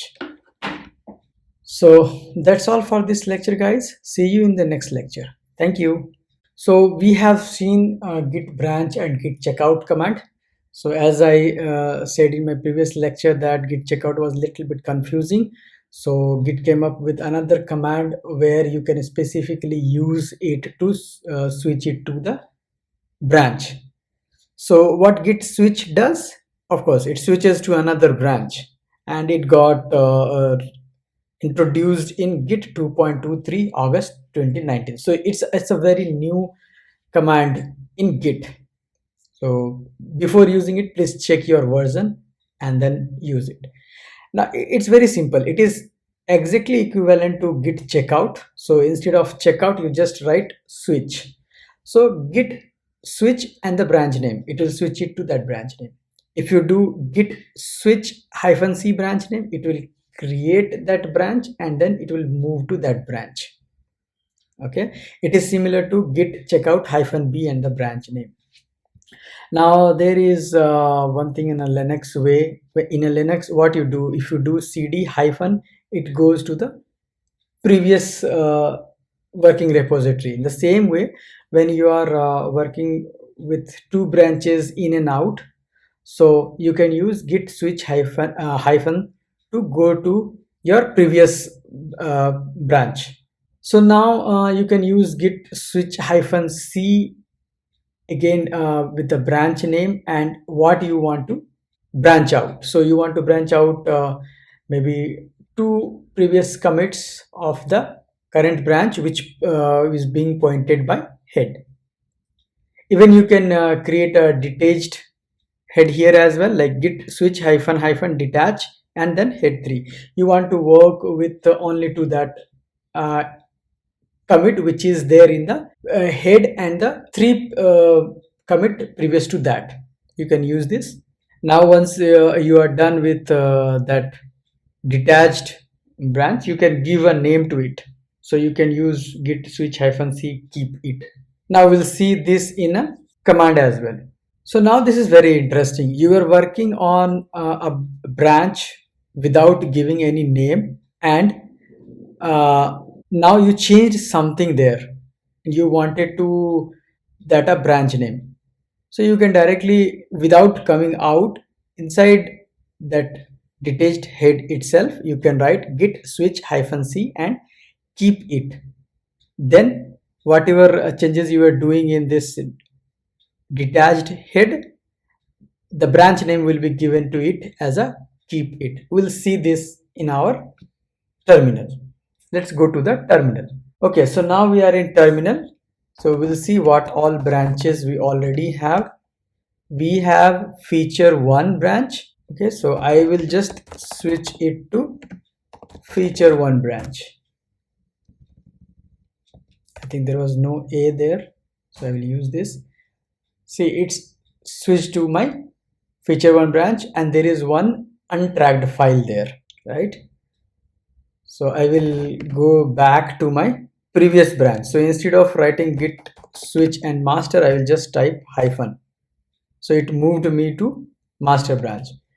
Now I will create a new branch, git switch hyphen c, to create a new branch, and I will give the name as a feature 2 branch. Now it created the branch and you went to that branch as well. Again I will come back to the master branch. So now you have seen how to create a branch, how to switch to that branch using git switch command. Now what if you are trying to deal with a detached head and you want to work on a specific commit which is there in a previous head. So now head is, now you see at pointing this, and it's deleting the master. So it is showing you are in the feature 2 branch of previous to third of the head reference. Now it is referencing to this. So head was actually referencing to master branch and now it is referencing to this. So it is a detached head. And if you change something here, let's say like I just did like touch and I want to create one more file like alexa.py for example, which is untracked file now, and I want to keep this changes. So I can simply say git switch hyphen c and keep, or let's say like I am giving this name as a Alexa feature. So you see, instead of feature 2 and something which is not a branch name, it created a branch name inside here itself. So this is a very handy command, and I feel like instead of git checkout, you should start using git switch command. Okay, so as now you are in the Alexa feature branch, if you want to type git switch hyphen to go back to previous branch, which should be master, but we'll see what it will show you the output. Now you see a branch is expected where you got the commit this, because we used git switch and instead of giving any branch name, we moved to head of the previous version. That is was like from head point to the third head, right? So if you type git reflog, it will be clearly shown. Like you check out moving from master to head 3. So this is, there is nothing a branch. It is just like whatever was committed there, you moved to there. So you see here, check out moving from this branch, this commit to the branch name. So earlier it was not a branch name, it was a commit ID, right? So we used git switch -c and Alexa feature. So now it is showing this one. What if you want to go again back to master branch? You just type git switch master and you are in the master branch. So this way you can use git switch command, and I feel like git switch is little bit better and efficient command than git checkout, but still you are free to use git checkout with git branch, but I would prefer git branch and git switch command. Git switch command alone does all the things that you are doing with git branch and git checkout, except when you are trying to delete a branch, you can use git branch -d or git branch capital D. So that's all for this lecture, guys. See you in the next lecture. Thank you. Okay, so we are done with creating a branch, switching to the branch, and changing something, and then deleting the branch, working with detached head. Now, let's say like you're working in some different branch, you have some changes there, and at the same time, there is some changes or some progress happens in the master branch as well. So when you commit from one branch to another branch, I mean, basically you are merging one branch to the another branch. Then how the git merge happens? Well, for that you use git merge command, but it by default uses the fast forward strategy. Well, there are many different strategies. By default, it uses fast forward, where it is basically a linear commit graph, and if there is any changes in master as well while you are working with this branch. For example, you have created a branch, you are working on some file, but at the same time some other developer has pushed something to that master branch on the same file. That time this will throw an error, or it will tell you to merge something. So it is not possible in that case. Otherwise, if suppose there is a master branch where there is no changes after you created a new branch, and you changed something in new branch, you added it to the stage, you committed it, and now you want to merge it to the master branch, well, it will be easily done using fast forward. So it will be a linear graph. If situation comes like where in master also there is some progress and you want to commit it, so master itself has some changes, you cannot directly commit. So Git is very intelligent. It will try to go for this three-way merge, where like master has also some changes and this feature has also some changes. And once you commit this with three-way merge, it will show you in this graphical way. So specifically, you can write git merge hyphen hyphen no fast forward and the branch name to avoid fast forward anytime. So there are many other strategies like recursive, octopus. We'll see what are all the different strategies they try. Git is very intelligent to choose what fits for merging. Now still if there is some conflict, we'll see why those conflict came, and then we'll try to resolve those conflict in our next lecture. That's it for this lecture, guys. See you in the next lecture. Thank you. So we have seen so far about Git branch, Git checkout, Git switch, and basics about Git merge, like how Git merge works and what are the different ways Git actually uses those algorithms. Now, main thing in merge is how to deal with these merge conflicts. So first question is, when will you get your merge conflicts? Well, there are few scenarios, like when two branches change the same file, and it is hard to decide for Git to figure out what that merge would look like. So involves a manual inspection, so it will raise a conflict. And Git will modify those files and place them in your working tree so that you can see what are all the places where these conflicts happen, and you can manually fix it and then commit it before merging it. Now, even if you are changing in the same file, you might not get that conflict because Git is very intelligent to figure out what is being changed in that file from different branches. And if it is not conflicting anything, it will simply merge it. For example, you are changing a header of file A, and someone is changing in some other branch the footer of that file, same file, file A. So in that case, if you merge, it will not raise a complaint about merge conflict. So, and in other cases, if there are different files that you are working on, then there will be no merge conflict. So the question is like, again, how you can avoid merge conflict? Well, it's just like a best way to work on. So apply pull, merge, commit, push wherever possible. Does it mean? It means whenever you are going to merge something or going to commit few more things in your local branch, just do git pull and make sure like whatever changes are there, your local repository is up to date from that remote repository. And if there is any conflict, merge it, then commit it, and then push it.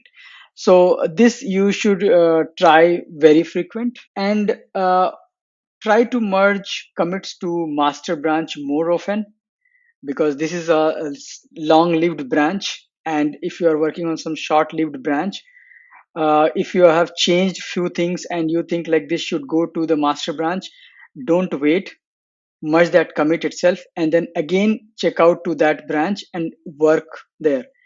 So try to commit merges more often to the base branch. This way you can try to avoid merge conflicts.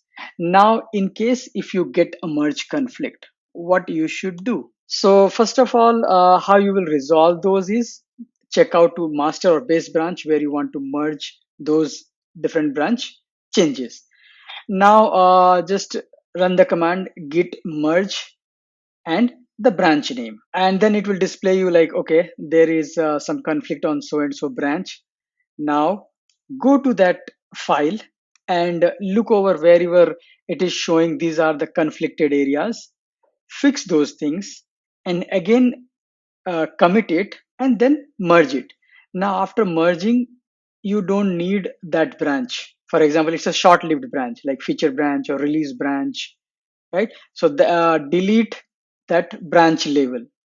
When you are deleting a branch label, it will just remove that branch reference label. It will not change anything in your repository. So this is the way you should do. Now we will try to see this in practical.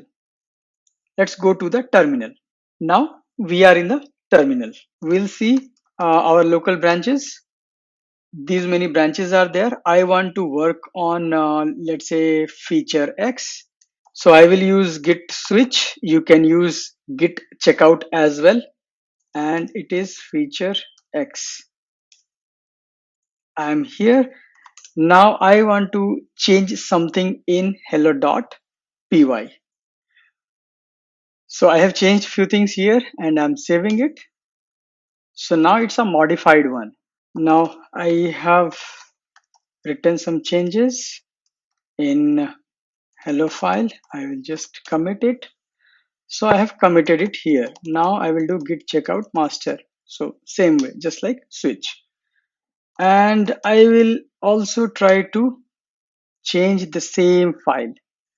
So I have modified something in this file.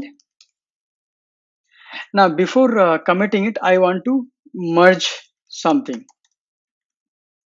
from feature X. So yes, it is telling like your local changes to the following files would be overwritten by merge hello.py. So first you need to commit it. Always remember, before merge, you need to commit your changes. Hello in master.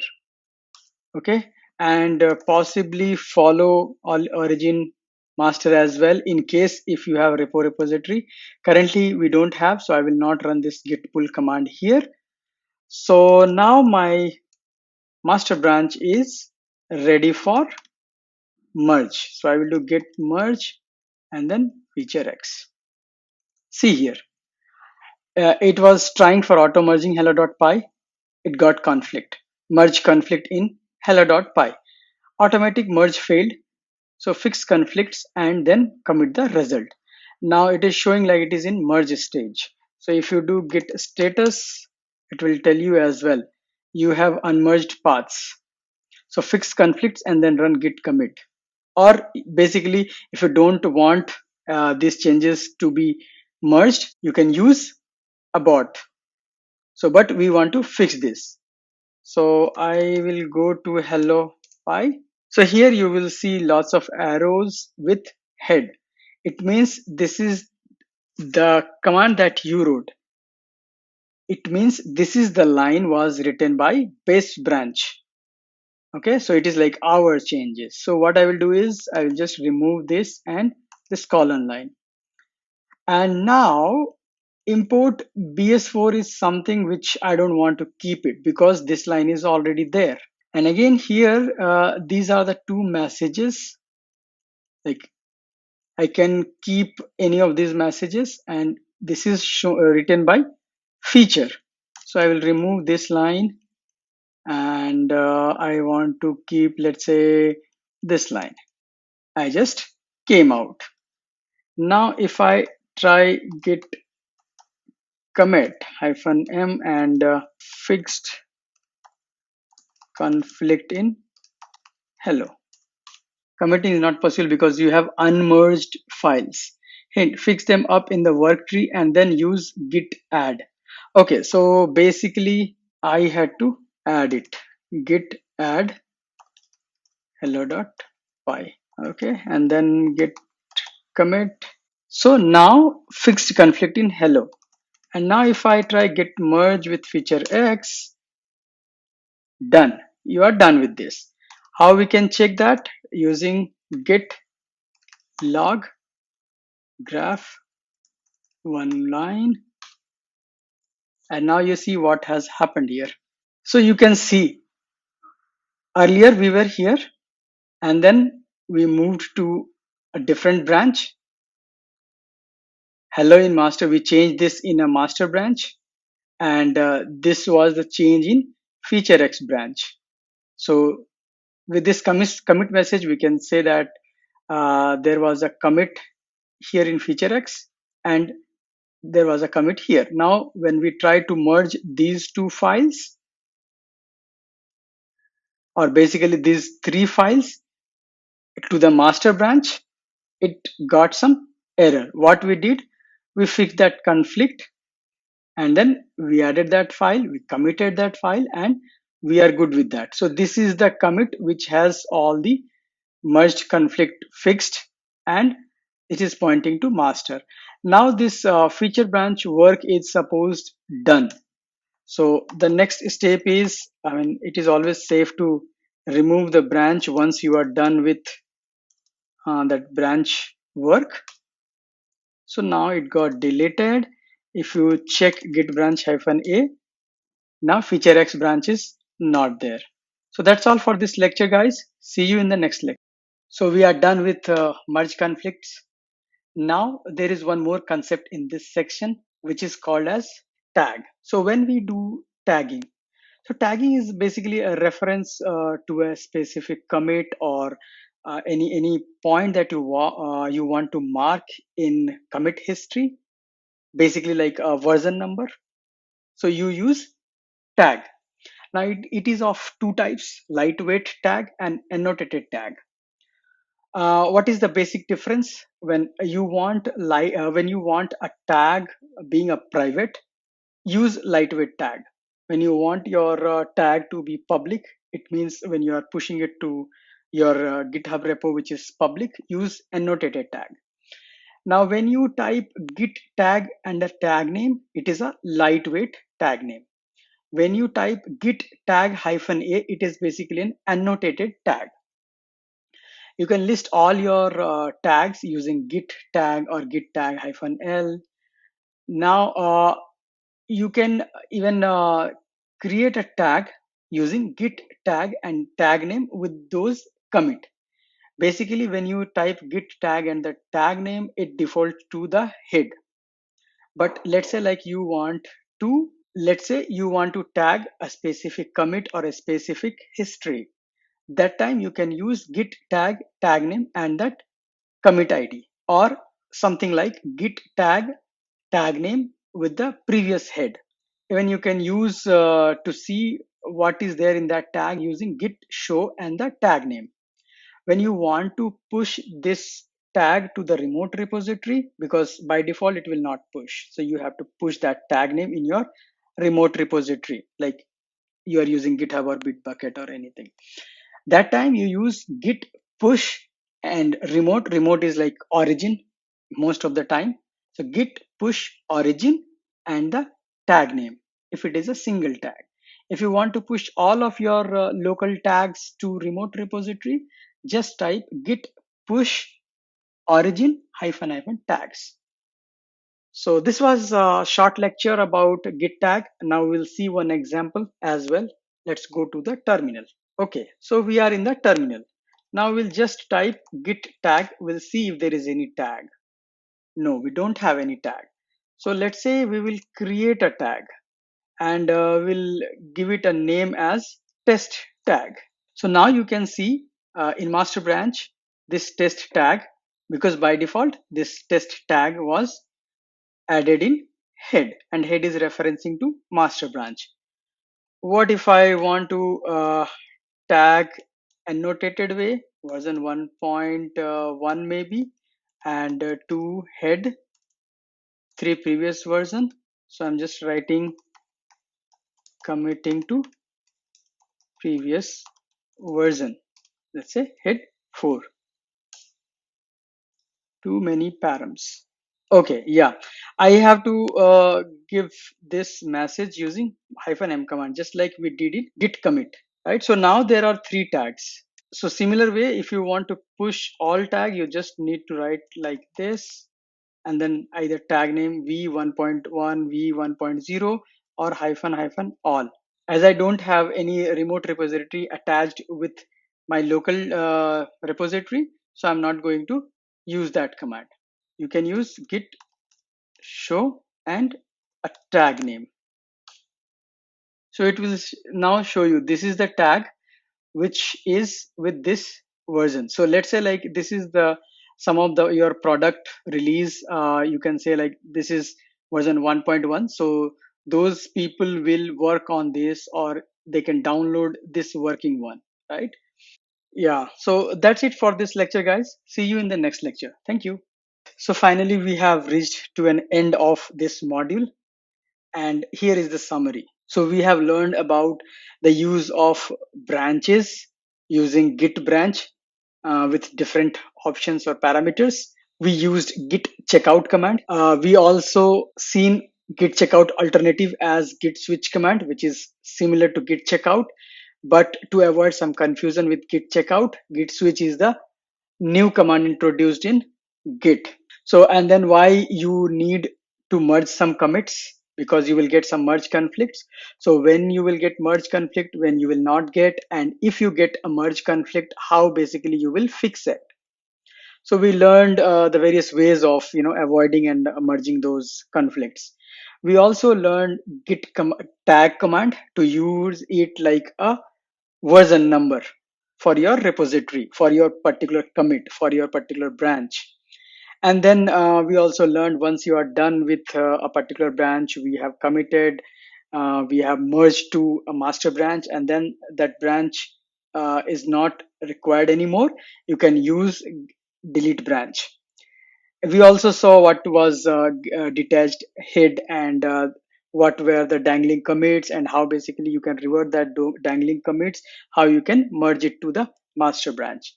So that's all for this module, guys. See you in the next lecture. Thank you. So now we have reached to our last module, which is syncing repositories.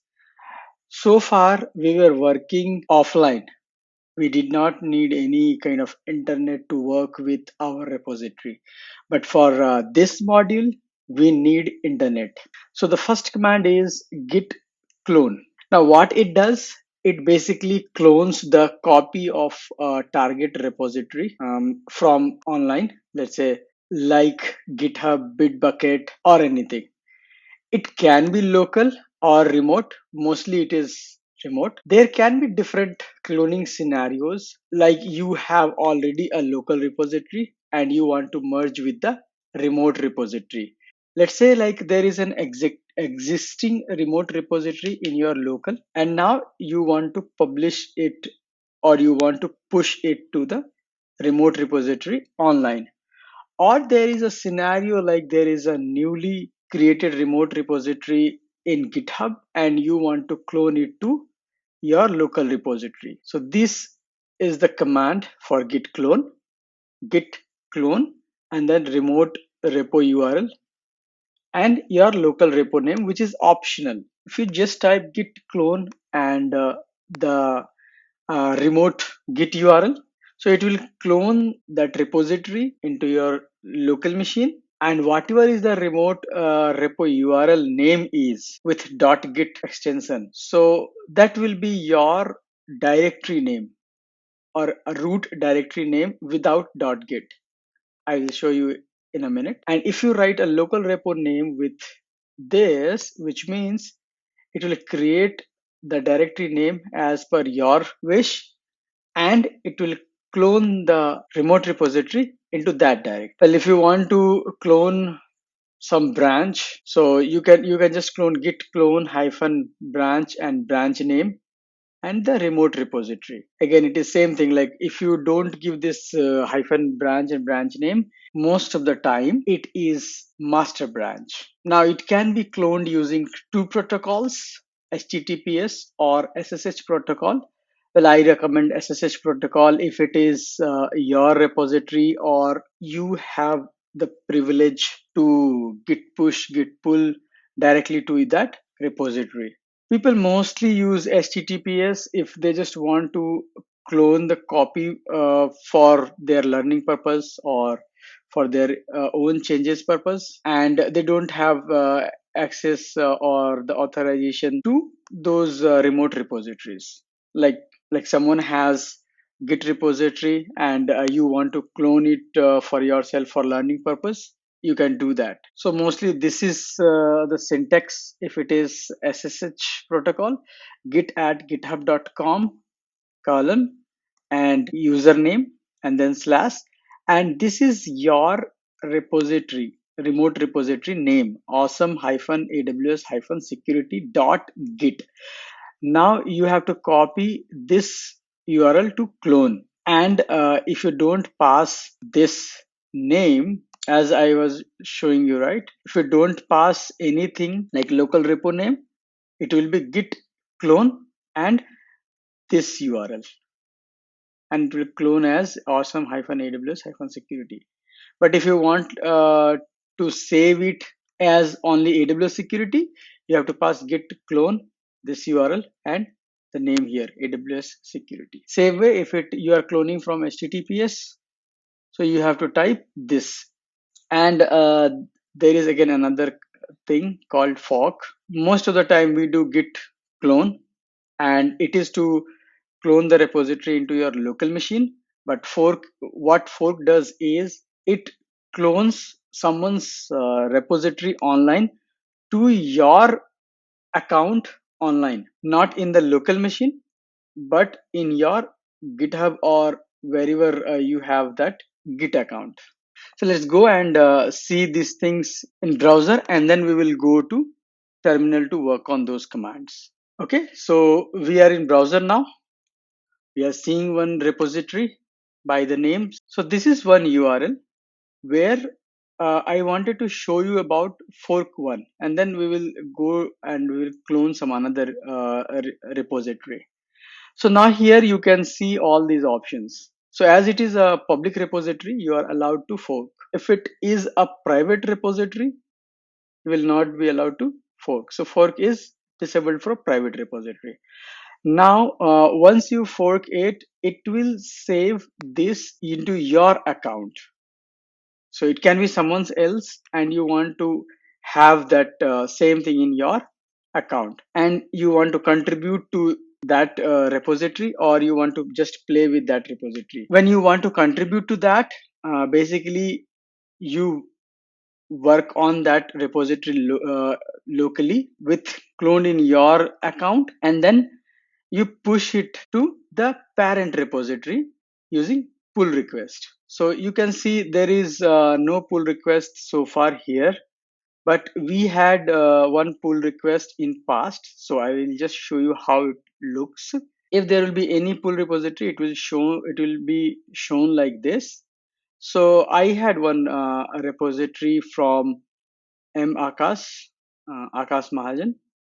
So we'll see in details about that pull request. Now you can see he commented, we released our previously paid training under an open source license. I believe it will be a great addition to the listed resource here. And then this was commented on 11th April. I I then assigned it to myself few days back, and I was just seeing what are the changes there. So you can see this commit, and you can again check using this commit id, which is of like 7 characters. And I saw like, okay, he wants to add this link there. It looks fine to me, so I can merge this commit, right? So I merged this commit to our master branch. That's why you will see here JustCS merged one commit into JustCS master from Akash master. So see, this is his account, and he wanted to merge something right in my master repository of this awesome AWS security. So when you want to do something like this, when you are not authorized to work directly on this repository, you basically use git fork, you do some changes, and then you make a pull request. Now we'll just try to clone this repository into our machine. So how to clone? So there are two methods: use SSH or use HTTPS. So I am going to use SSH. When you want to use HTTPS, you can use HTTPS. It will be same as I was showing you in the presentation. Now for this purpose, I am going to use SSH version. So I have copied this link, and I will do a fresh installation in my terminal. That is one scenario, which is most common scenario. Either you clone someone's working repository, or you create a new repository and clone it. So let's assume that it is newly created also, and also let's assume that someone has already worked on this repository. So let's go to the terminal. Let's type git clone of that repository, and I'm not giving any name here. So it will clone this repository by creating a folder name Git Basics for everyone. But if I want to give name, like let's say Git Fundamentals, now you see it is cloning into Git Fundamentals, and it has copied everything. So you have to just go to this folder.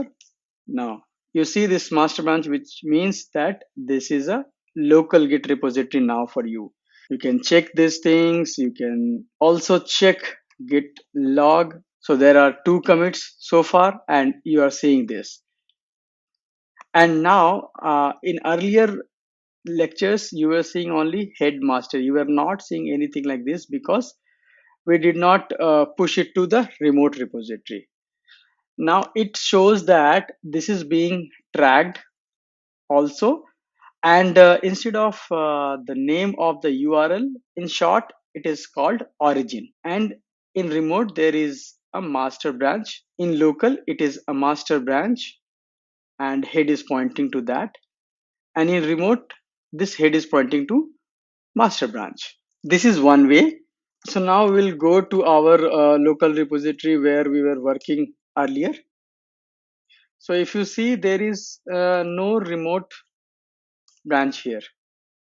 So that's what there is no git remote -v output, and we will see how to add that remote repository to your local repository and how you work on that in our another lecture. So now again, I will just show you if there is any repository name here or not. Now you see this is actually attached with this remote repository. So if you push anything here, if you change anything here, and if you push it, it will directly push it to that repository. So that's all for this lecture, guys. See you in the next lecture. So now you know how to clone the repository using different protocols and how to save it in your local repository with a different folder name or with the same folder name as like a Git repository name. Now, I just gave you some hint like how to check like if it is directly connected with that remote repository with that URL and which protocol you are following using git remote -v. So now we'll see more in details about git remote command. Whenever you want to work with your remote repository, you need to verify that if it is showing the correct git repository in your local repository or not. So for that you can use git remote command, and if you want to check the detail of those URLs, you can use git remote -v. Also, whatever you are seeing there in git remote -v, the same contents will be there in your .git/config file. Now you can use git remote show command with the name of that remote. Mostly it will be like origin, or you want to add a remote repository to your local repository, you can use git remote add and the name of the branch and URL. URL means remote repository URL. Same thing, you want to set the URL, like earlier there was some URL already, but you wanted to change it. Let's say you, from HTTPS you want to go for SSH protocol. You can directly type git remote set -URL name and URL of that remote repository. You don't need to delete this local repository and then again clone the remote repository to your local repository using different protocol, right? So that you can change here from HTTPS to SSH or from SSH to HTTPS. If you want to rename your remote repository name, for example, by default it will be origin, and you want to change it to something else, for example, destination. So you can write git remote rename old name, which is origin, new name, which is destination. And if you want to remove any of that name, for example, it is origin, dev, feature, all these remote branch name is there associated with your remote repository. So you can do git remote rm and the name of that name. It can be origin, but please don't delete origin. You create another branch and you try to delete that using this remote command. So now we'll see this in terminal. So we are in the terminal now. The most frequent command related to git remote that we use is git remote -v to check if this URL is pointing to the repository which you really want to work with.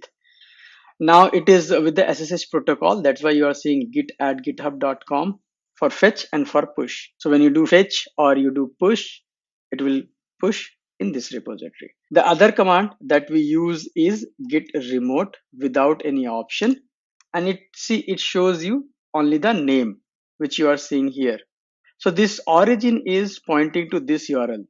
So you don't need to every time give this URL whenever you want to pull, push, or fetch, right? So you just type origin, like git pull and the origin master. When you see origin, this is your remote name for your repository, and master is the local branch here. Let's say I write git remote rename origin to destination. So what will happen to those URL now? You see this URL is same, but the name is destination now locally, and this is pointing to your remote repository. So if you want to pull something now, you need to type git pull, and here you have to write destination and then branch name. It can be anything: master, dev, feature x, feature 1, feature 2, as we have seen in our previous lectures. I always prefer origin, so I will again type git remote rename, and this time it is just reverse, and again I will check if everything is okay. Now we will use git remote show and origin. See, now it is showing like this is a remote name for fetch URL, push URL, and the head branch for this origin is master here in locally, and in remote it is again master, and which is tracked.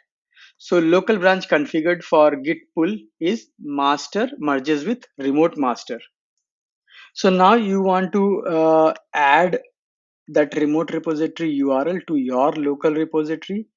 In case if you don't have that, for example, here we have, so you don't need to run that git remote add command. We'll see that in a different repository. Now here you want to set the URL from SSH to HTTPS. So let's set the URL from SSH to HTTPS. How we can do that? Git remote add, no, not add URL, it is like set URL of what? Of origin to what? From SSH to HTTPS. Now go back again and do git remote -v. Oh, again a typo. Now you see it is showing you with the HTTPS protocol. But as I told you, I prefer to go with SSH protocol. So I will repeat the same command and I will set the URL again back to SSH for this origin. We can again recheck. So that's why I said like this is the most frequent command in git remote. Let's get back to our Git Basics repository, which is local one, and it does not have any URL here. I want to add that URL. So git remote add and origin with this remote repository URL and enter. Now if I do git remote -v, see now it is also attached with this. So you can see now git remote show origin, and it will show you the same thing as we have seen in the Git-Fundamentals. So now this way you are seeing like either you are having a newly created repository here which you can directly clone and work on, or you already have a local repository and you want to attach it with already existing remote repository. So this way you can do that. So the last thing that I want to check is the config file of Git on the local repository. Now you see here, this user is configured with this name, this email ID, which is required to make push command working. And then it is telling you that remote origin is pointing to this URL, git at github.com, same git command. And for fetch, it is using remote origin. So this way also you can verify, but git remote -v is more handy. That's all for this lecture, guys. Thank you. So far now you have cloned your remote repository to the local repository, or you have given your local repository a link to connect to your remote repository. So we have seen git clone, git remote command. Now we will see about git fetch command. What it does, it fetches all the new objects and references from your remote repository. So it is just like the information, like what others are doing on that repository. So for example, you are already working on something locally, but meanwhile someone also has done some changes and pushed into that master branch in remote repository, and you want to know what are all the changes they have done, but you don't want to merge those changes in your local repository. before deciding like you want to merge it or not. So this is a good way. You just type git fetch and the remote name, which is origin, and with that origin, whatever is the URL attached, it will fetch from there. Or even you can fetch something from that branch, like git fetch and origin and then branch name. So this remote, it shows like, okay, you are touching that origin because we have only, so this remote says like, okay, you are going to touch this origin, and inside that, by default it was a master branch, which was pointing to, which was being tracked. So you can use any other branch there. Let's say you have a dev branch there and you want to fetch only the information related to that branch. So you can use git fetch and then that remote name and the branch name.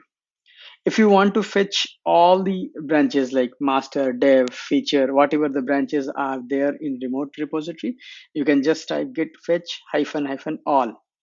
Or you want to test, like when you are doing all these commands, what will be the output, you can do git fetch and hyphen hyphen dry run or hyphen hyphen n, anything.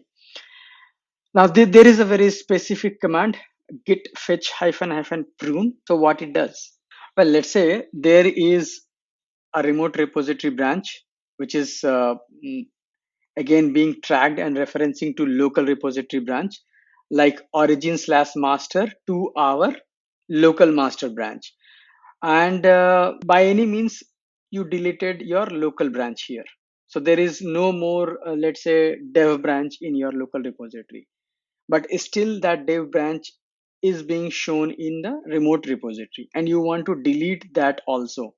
You cannot directly delete that branch using git push hyphen hyphen delete option and delete that URL, because locally it is not there, but still it will be in still in the remote repository. So that time you just do git fetch hyphen hyphen prune, and now what it will do is it will check if that remote branch name exist locally or not. If not, it will delete from the remote repository as well. So it may be handy whenever you get that error while deleting that remote branch, you can use git fetch hyphen hyphen prune. So now we'll go back to the terminal and we will see one or two these commands. So now we are in the terminal and we will run git fetch command. So let's say I want to make a dry run here, what the output will be, but it will not execute this command. Okay, there is no output. What if I try just git fetch command? Now if it is the first time and if there is no changes so far, it will show like that. But you can see, if you do git fetch command here, and if there was first time you are doing this, it will call you no common commits, because this was the local repository where you added that remote repository URL. So that's what it is showing like this. In remote, enumerating objects, so counting objects, fetching all the references and objects name, and then from GitHub this to everyone. So there is a new branch which is master, which is pointing to, this is your local master, and pointing to the remote master using origin slash master. Now origin is that URL, so every time you don't want to type URL, so you just write origin. That's it for this lecture, guys. See you in the next lecture. Thank you. So we have cloned the repository, we have added that remote repository URL in our local repository, and we have seen the use of git fetch command. Now if you want to still see like you are working on that repository, but meanwhile someone has worked on that repository or not, and also you want to make sure like if there is any changes in master, you want to have that in your local repository. You are aware that there can be some merge conflict while using git pull. Even if it happens, you are ready to merge those conflicts. So you use git pull command. Basically it, what it does is it fetches all those references of the objects and then it merges those commits. So it's like the combination of two command, git fetch plus git merge. And most of the time, instead of git fetch, we use git pull directly. So how to run that command? You can use this syntax: git pull remote branch, which is origin, and the local branch, which is any of the your branch, master, feature, anything. So you can type git pull now origin slash master and then master. But as we have seen, like origin is already pointing to master in your remote repository. So you can use git pull origin and any branch name, local branch name. So you will see most of the time I will be typing git pull origin master. So this is very basics of git pull command. And now we'll see this in our terminal. So we are in the terminal now, and now we will see about git pull command here. So why you use git pull command? Well, of course, to check if there is any changes happened in master branch and that you want to merge it here, right?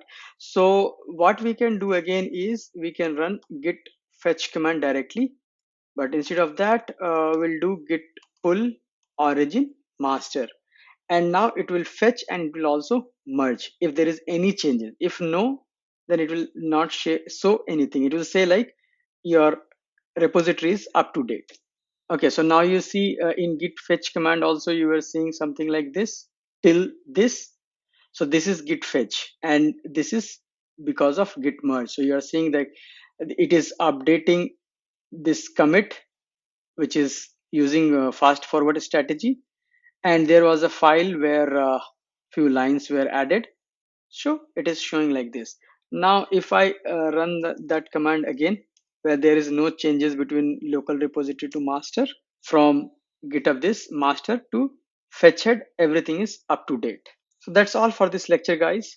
So this is the last command to learn, where you would need internet. Now let's say like you have cloned the repository, you have fetched all the details, even you used git pull command to make sure like your local repository is up to date, and you are going to do some changes locally which you want to push it to the remote repository. Once everything is done and you have decided to push your changes to remote repository, you can use the command git push that remote name to the local branch name, which is very common like git pull. So git push remote is origin and your local branch is master. It can be again anything. Now you want to push all the branches, like you have few branches here, but these branches are not in your remote repository. You want to push all those branches to the remote repository. You can use the command git push your origin remote name and hyphen hyphen all. Well, it will push all your branches. When you want to push all the tags to the remote repository, you can use command git push remote and then hyphen hyphen tags. When you want to push one branch, then you can use git push origin and that local branch name colon that remote branch name. So this local branch name will point to that remote branch name. You can do in this way.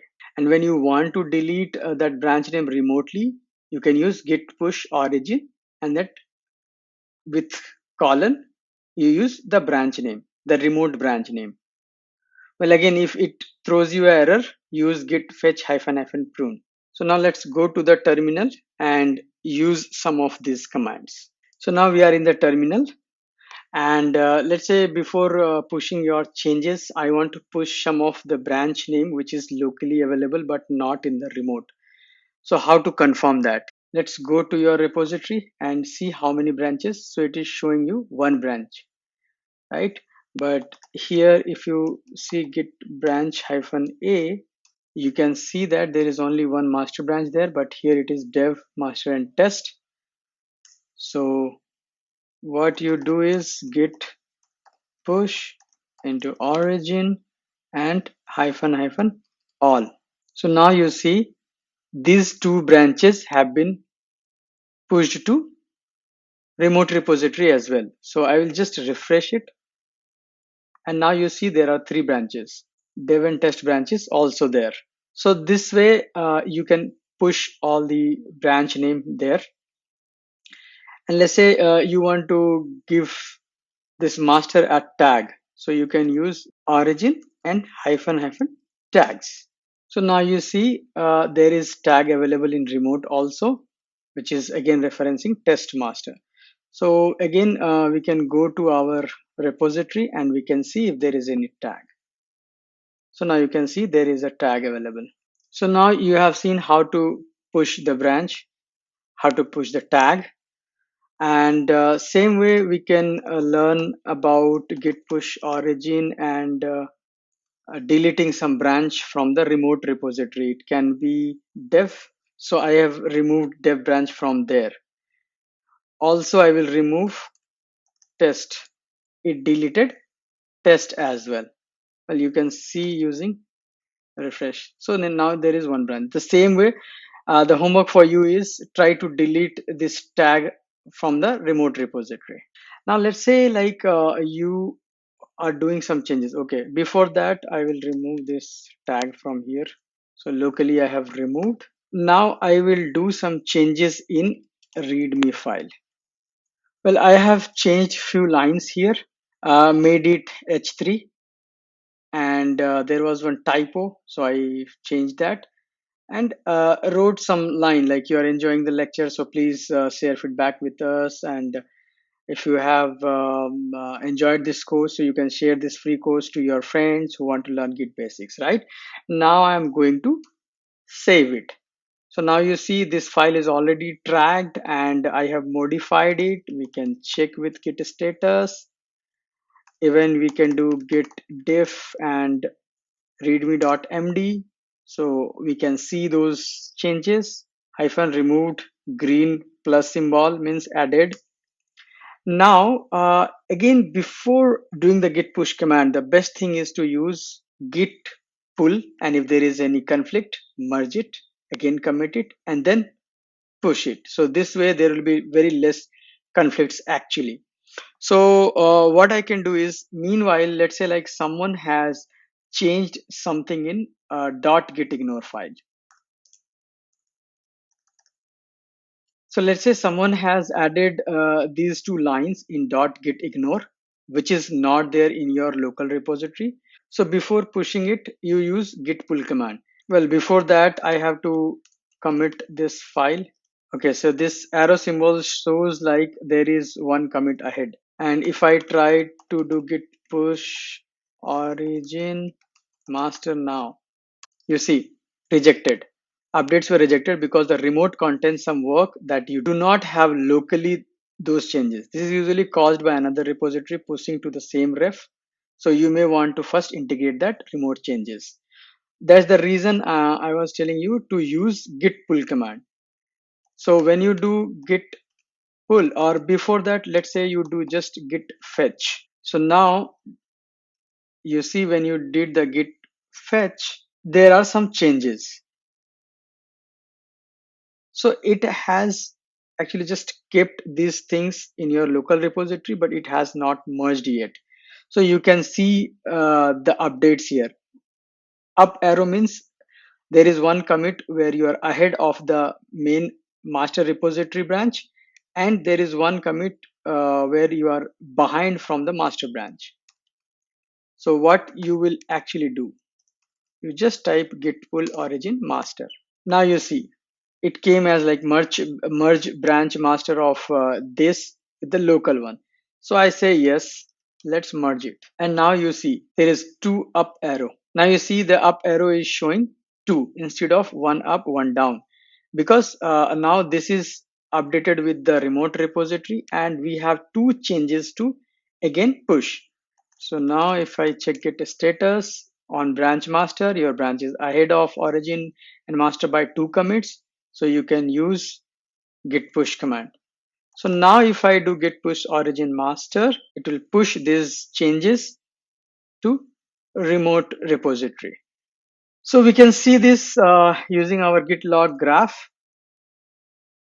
Well, it shows like, yeah, there was recursive strategies and there was a merge where there were two commits, one from your local repository, one from the master. So with this star, and then these two got merged here, right? And with this commit message. So this way you can do all this git pull, push, fetch, and other command combinations, and you can work with the repository. Yeah, so that's all for this lecture, guys. See you in the next lecture. Thank you.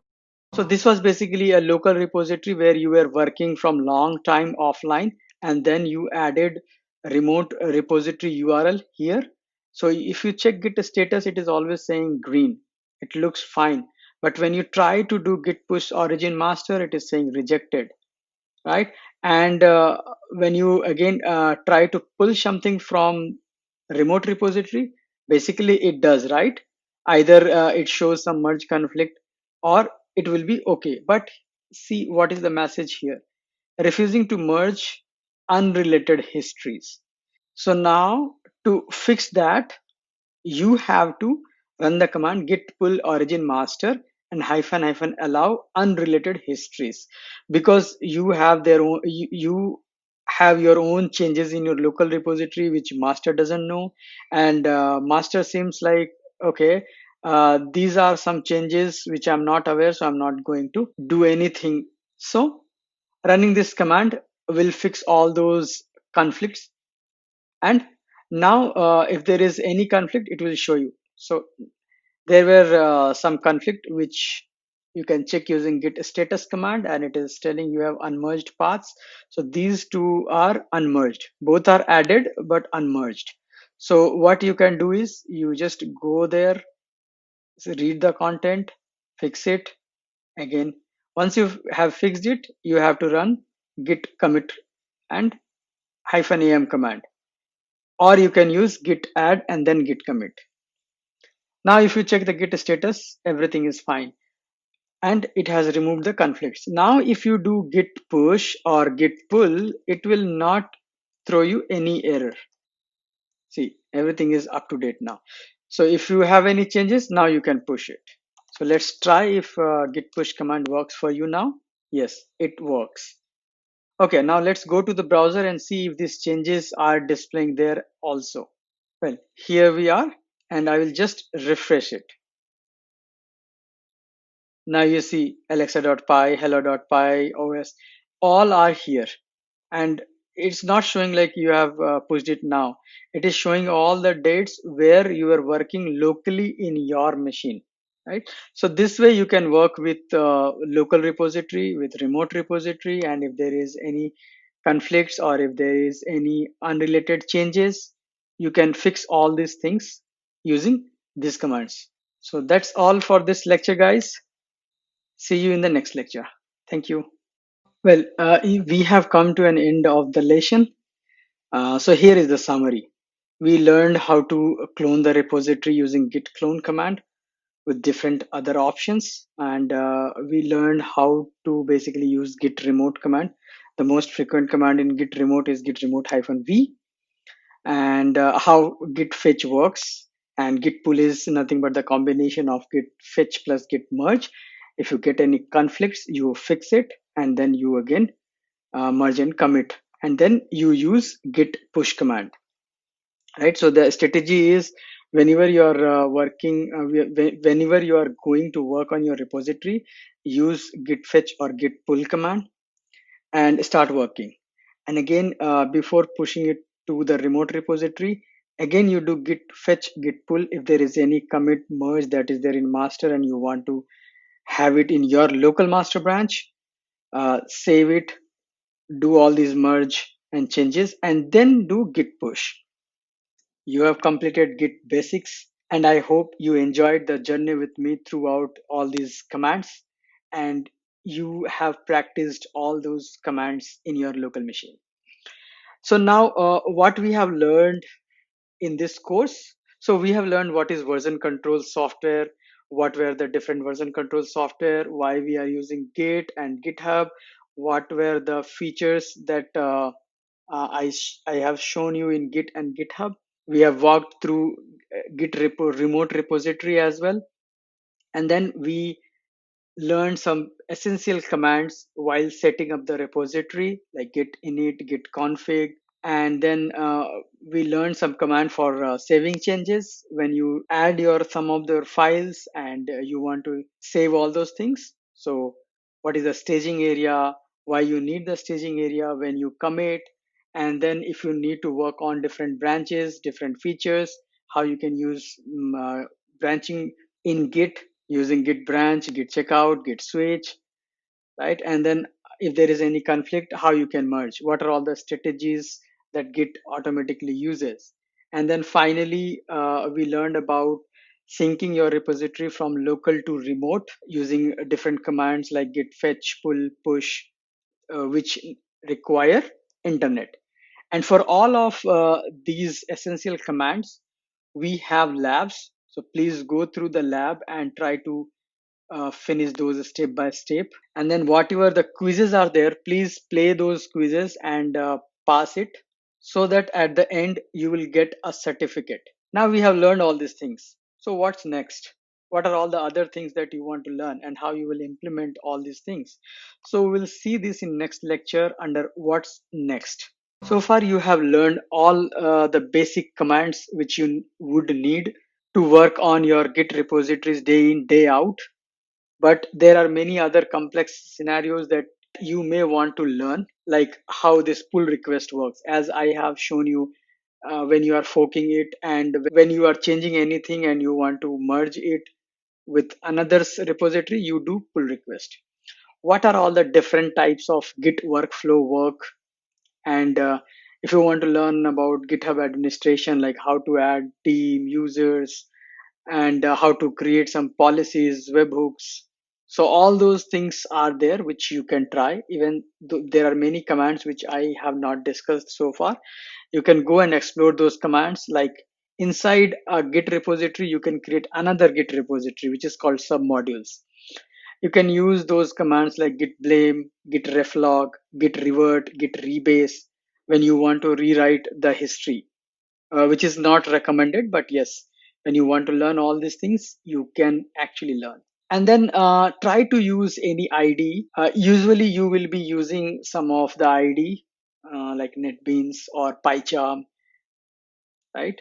So there, install Git plugin and try to work on those basic Git commands through GUI option.